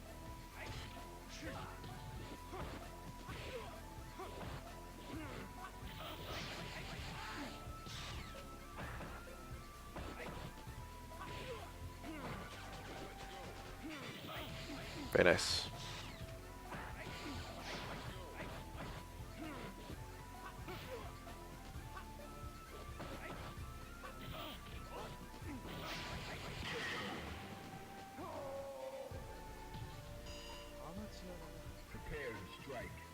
Dudley sweep is so powerful, the launching one, that one. You gonna complain about it? It's beefy. Yang is not super duper common, despite the fact that he's a fairly strong character. Don't ask me to explain why. I would guess that the fact that Yun and Yang are so similar probably splits the players that would play either one. You know what I mean? Like, if only one of them is in the game, we would see them about as often as Ryu. The Rocket Upper is usually considered to be equally viable to the SA3 corkscrew blow. Or maybe a bit worse would be more accurate. It's usually seen as being a bit worse. The damage is a lot higher than corkscrew blow. They hold about the same amount of EX, I think. Corkscrew blow might hold a little bit more. I think it does. And then the bar is longer for SA1, which is really the big difference. And the fact that, like, 2 bars instead of 3. Generally speaking, Dudley at any given time will have a corkscrew blow stocked. But it's a bit more rare to have a rocket uppercut stocked. In the corner, they both give good Oki. Mid-screen, I don't know. I imagine rocket uppercut would be better. They're the same speed, and they give them the same combos. So it's pretty much whichever one you want. 3 is a bit safer than 1.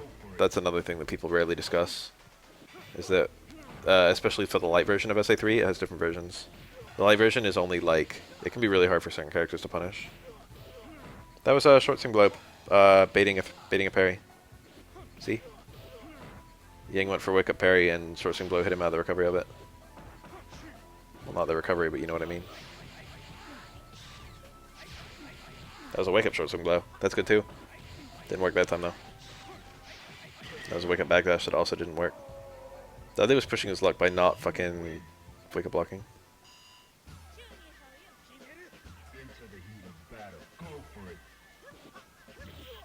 Doing stuff like wake up backdash and wake up short swing blow, they carry risk.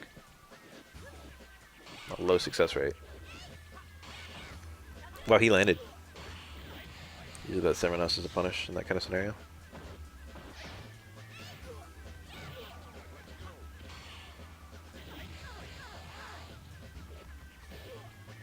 Weird. Was that a punish?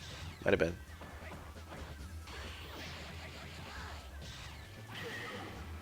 Super good play by this Yang. Yang's momentum can be pretty good.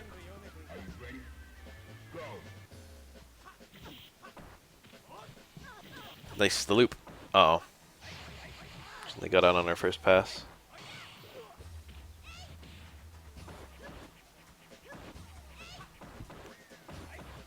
That loop only works on some characters.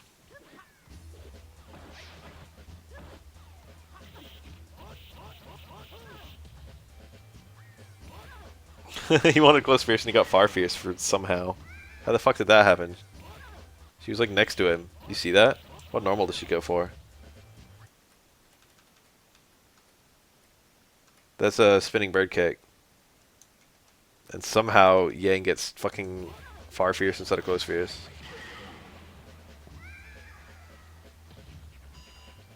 Weird.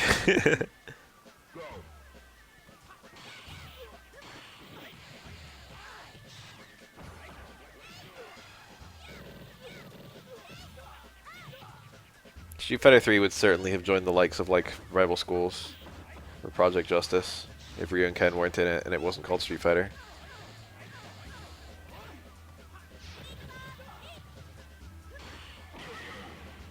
It's easy to forget. It's like SF3 wasn't a total flop, but it's easy to forget just how big SF2 was. Street Fighter is like one of the top 10 franchises of all time. Video game franchises. And it's like basically purely because of SF2.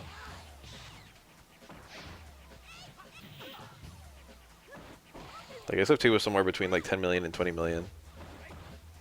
Or like something, I think it might have been more than that. I don't fucking remember. Compared to like SF4's like lifetime 4 million.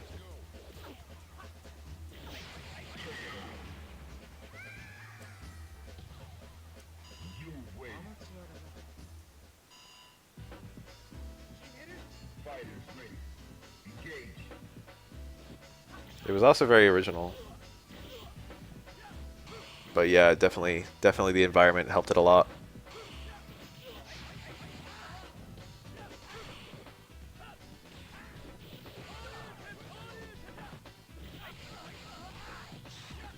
Novel is the word I was looking for.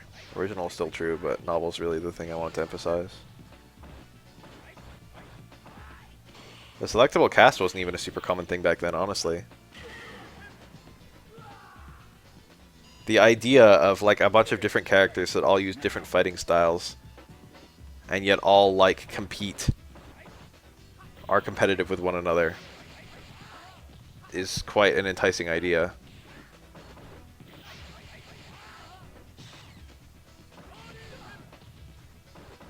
It feels cool to like make a Superman, like to like learn the Superman and make him work just as well as the fucking boxer, you know? it feels cool. These two characters that feel so radically different end up being like similar strength, and that was a new idea back then. Are you ready? Go. That's something that's lost today, if you think about it, is the novelty. Oh, there's the ground Tatsu. He got thrown out of the recovery. I don't think it was a punish though. But the thing is, he was in a mix. Even if you're plus, you're still in a mix, especially in this game. You might be plus and you might hit a button, they might parry you. I don't remember if that move is plus or minus. EX, Tatsu getting all its hits.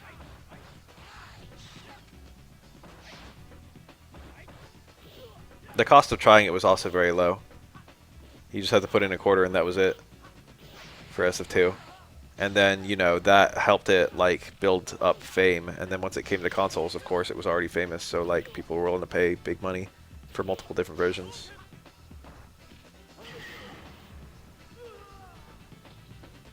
You win. Prepare to strike. Now. The cat. 3 wins. That's the Yang 3 wins cat.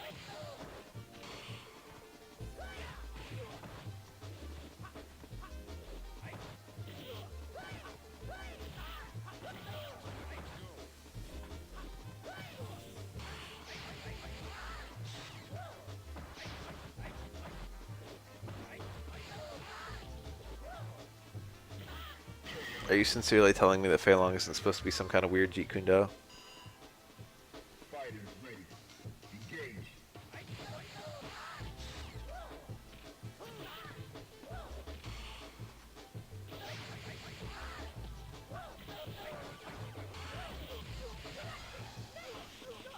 Isn't it kind of weird to think that Bruce Lee is a real person in the Street Fighter universe? And Fei Long is just some guy who's just like exactly like him. Fei Long has win quotes that just reference Bruce Lee. Not even just a few of them either. And I think that he's been referenced in other ways too. Is it funny?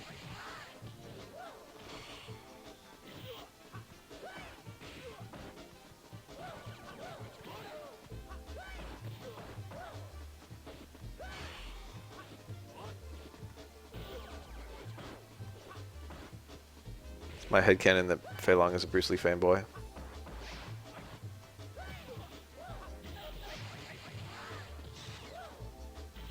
I feel like a lot of the jujitsu that we would get is just fucking judo. We get the judo instead.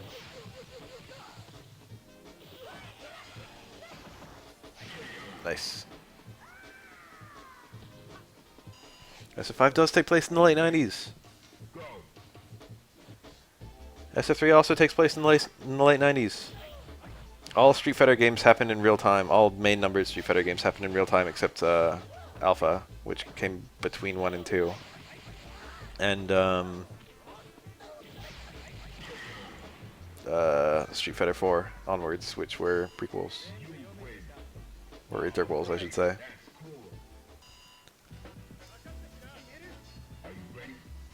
Go.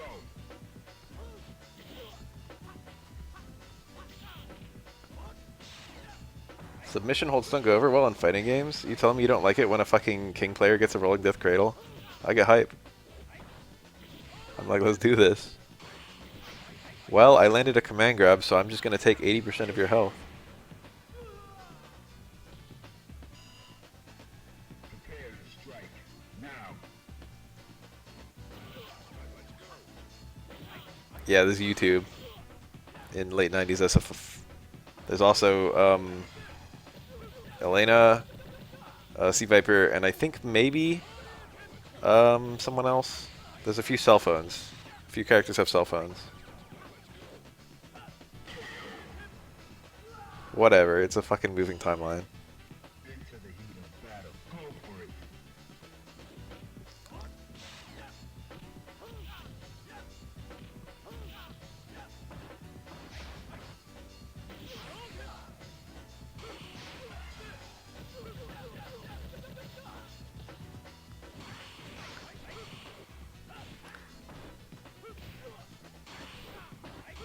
Oh, the red. Beautiful. Look at it. Oh, look at him. Look at that beautiful red.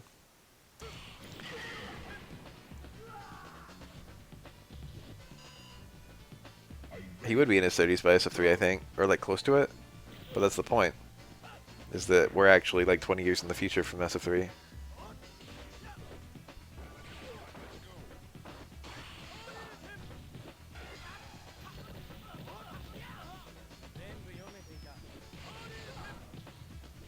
Oh, beautiful. That was a standing opponent too. No crouch required. You win.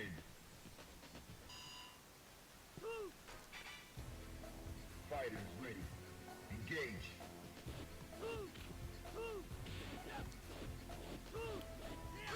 Oh, the parry.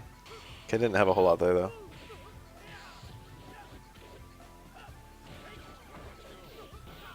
The only game I can think of that tried to have a grapple system that wasn't QTEs was, I think, one of the UFC fighting games. I think everyone had really low opinions of those. Although I think they were briefly played at like weeklies when like one of them came out.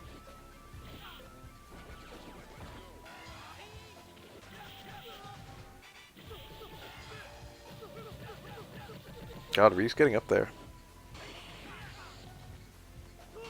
That's like Akuma's age, probably. It's hard to say how old Akuma's supposed to be. Strike. Now.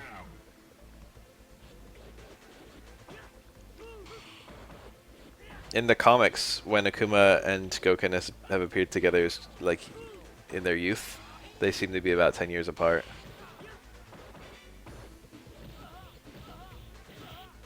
But I don't know if I could, like, Goken looks pretty old. He's in great shape. But it's hard for me to accept that he's like less than like 60.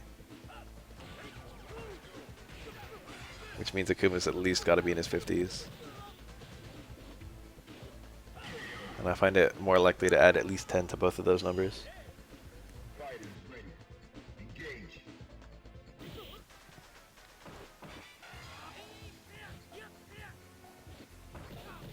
Decent job. Yeah, pretty good job. Getting not fucked up by that Gene.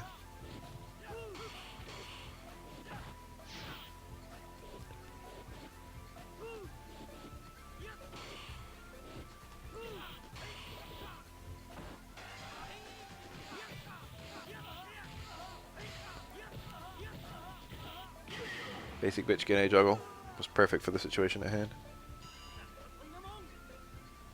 Are you ready? Go. The fuck, parry into overhead? I don't think you wanted that. Nice DP. Medium DP is the safe thing to go for there. Yeah, red hair in SF2 or SF1. Kind of black, I think, in SF2. Through 3, it's like so black. It's got that like blue sheen. And then in 5, it's been a couple different colors, depending on his outfit. He has like a kind of brownish one, and then like a black one.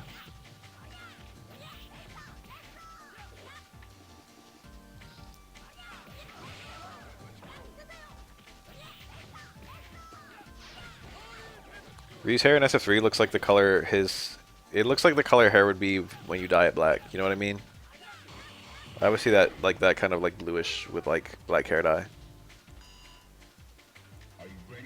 You think that's it? You think Ryu's starting to get like grays? He's just like, I don't want this. He dyes it. You think he went to Ken for tips? He's like, what do I do when I'm trying to dye my hair?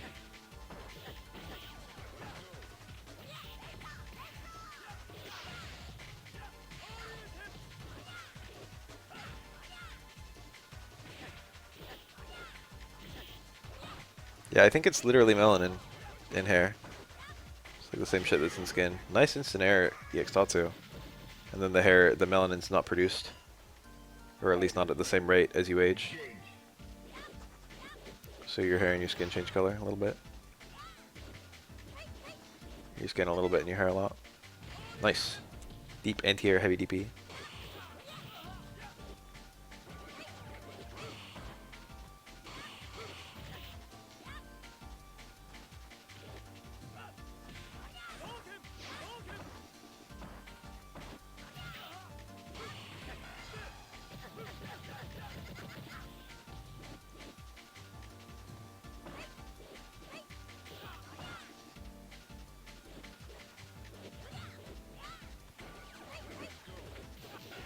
Oh, what a confirm. I love that one. You never see it. The double crouch jab. It's so goofy because it's such an ordinary confirm, and Makoto rarely uses confirms like that. Her low short doesn't combo into anything besides just a raw light dash punch, I think.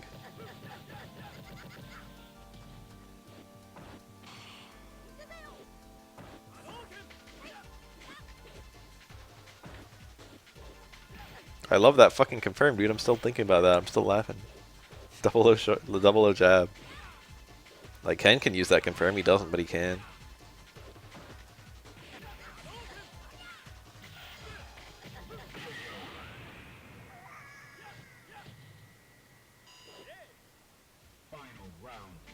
I've always been a little bit curious. I've never known on how you're supposed to break a lot of command grabs. I mean, obviously the way they grab you are for like all the main ones in Tekken.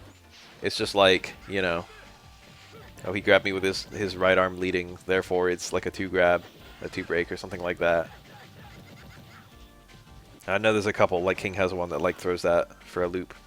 And then like Yoshimitsu has like a health drain command grab where you have to break it with 2 or something like that. There's like some weird ones, which like they grab you with one hand or just an irregular grab in general.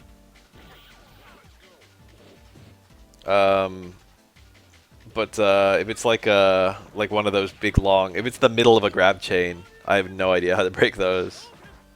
Is it like a little window, or is it like sometimes 2 and sometimes 1? You have to know based on which grab it is. Or like what?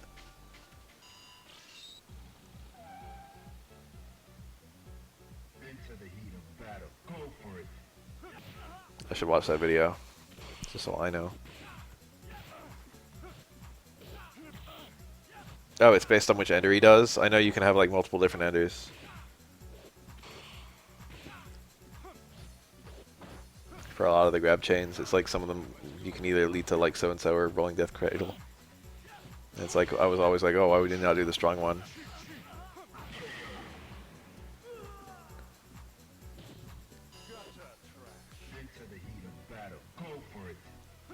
That makes sense.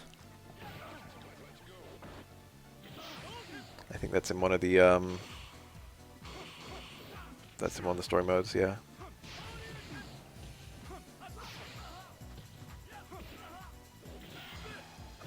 I noticed that a lot of chain grabs seem to have like 2 different enders. Or like 2 different middle parts or stuff like that. But also it's not really obvious where the break is supposed to be. Is it right before the character starts moving for the next grab? Are they hard to break, or is it just like getting the read right? I know when the break is when you're first getting grabbed.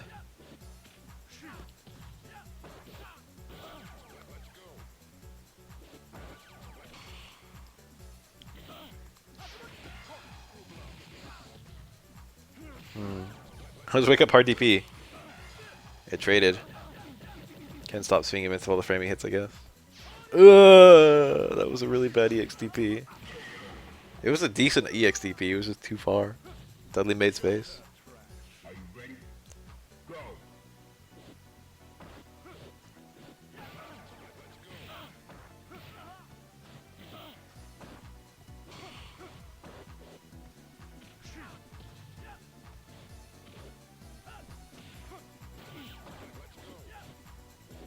I've never played anyone in Tekken who knew how to do like a chain throw.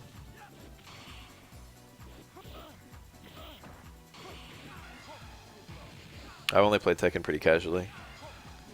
I played for a few years before I learned you could jump off like walls with like the back, back, up, back, or whatever the input is.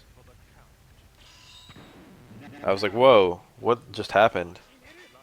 And then I like, it wasn't on the move list, and then I like found out that other characters could do it besides the one I was just playing, and then I found out other like different characters did different things from it. Like King will like he'll like body splash you. Other characters will do like different shit.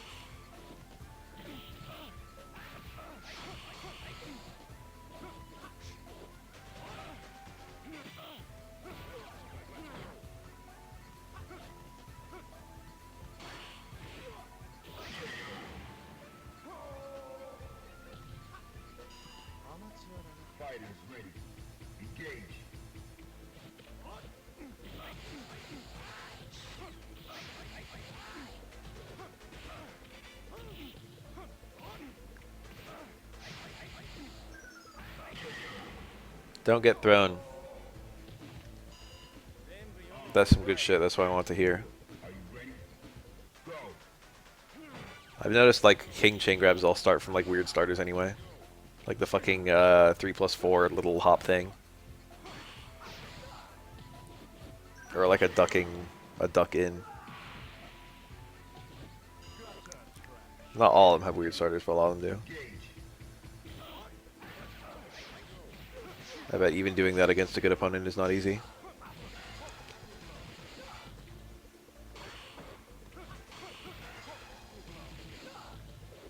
Yeah, crouch dash.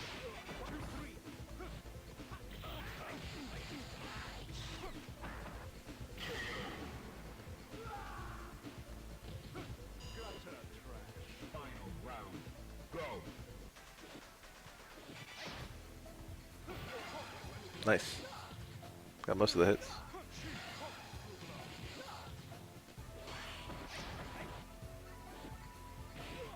Good pickup, or like, you know, anti-air.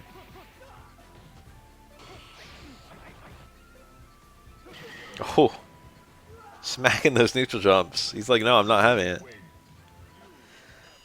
Neutral jump from twins is really common to PRU. Excuse me. PRU for the dive kick.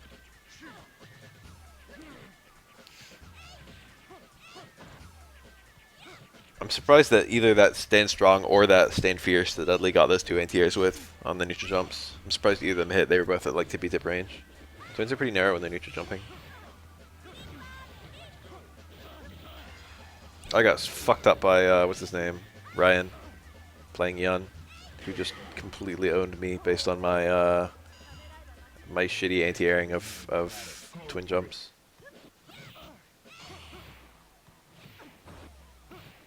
We were playing, if you're talking about the title, yeah, I just played up until Cecil became a paladin.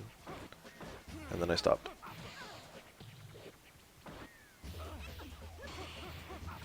Huh? Competing in a 3S tournaments is how you get pussy.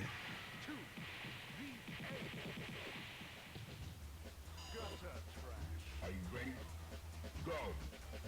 I wonder what a girl would think if I told her I competed in Third Strike tournaments. I'm not gonna update shit. I'm not even gonna stream for that much longer. You got me for 5 more minutes. Relish it.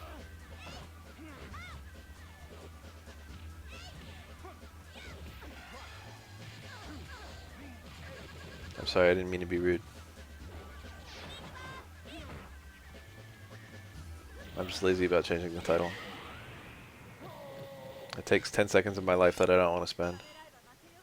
Prepare to strike. Now.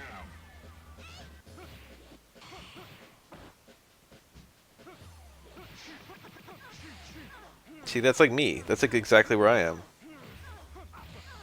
I also could do it, but will I? If only other people could just come in and change the title. If only someone could just come in and change the title to the N-word and then leave without any of us fucking knowing. Final round. Go for it. Damn, did you guys hear about Cereblast getting cancelled?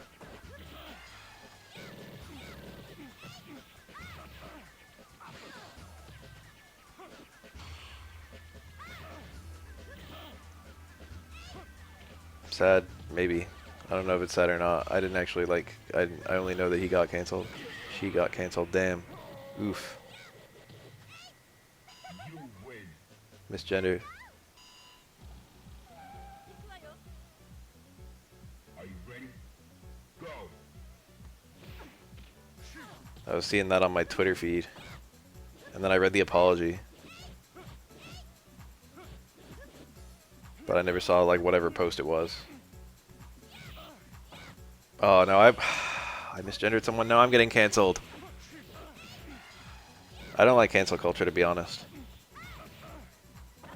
I know I'm not black, so I don't get to say this, but I feel like if someone apologizes and they seem kind of sorry, it's just kind of stop there. Are you ready? Go. But it's tricky, isn't it? Because there are people who will, like, you know, be deliberately racist and then apologize.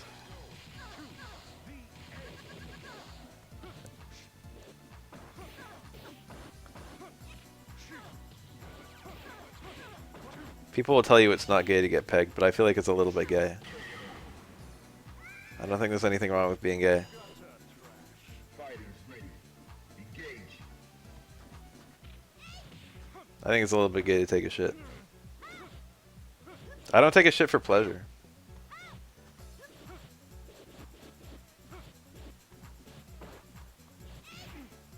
It's hard, isn't it? Is pegging gay? That's a hard question.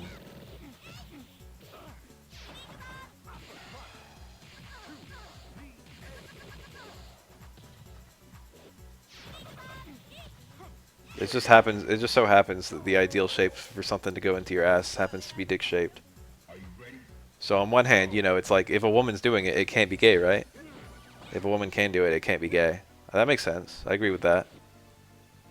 But you know, if it's like I want something dick shaped in my ass, and also like, you know, I might not even necessarily be able to see the person doing it. That just sounds a little gay. Sounds like you want a woman with a dick. And I think a woman with a dick is the picture-perfect example of a... Gay is the wrong word, isn't it? I feel like sexuality is a spectrum. There are people who want women. There are people who want men. And there are people who don't mind. We all know about that. We all know about the straight and the gay and the bi and whatnot. But one thing that's a little bit less discussed, but still quite discussed, is that there are a lot of people who want a girl but with a dick, right? It's not such an uncommon thing. I've been on websites. I think that's something a lot of people want. If you've ever gone on Rule 34 and searched Street Fighter porn, you'll know that a lot of people want a girl with a dick. Because all Street Fighter porn is girls with dicks. You win. Oh, it's over. Ah, this was such an engaging conversation too. I think that if you want a girl with a dick, or a guy with a pussy, I guess, that's okay. But I feel like it's a little hard to point to that person and say that person is straight or that person is gay. They want something else.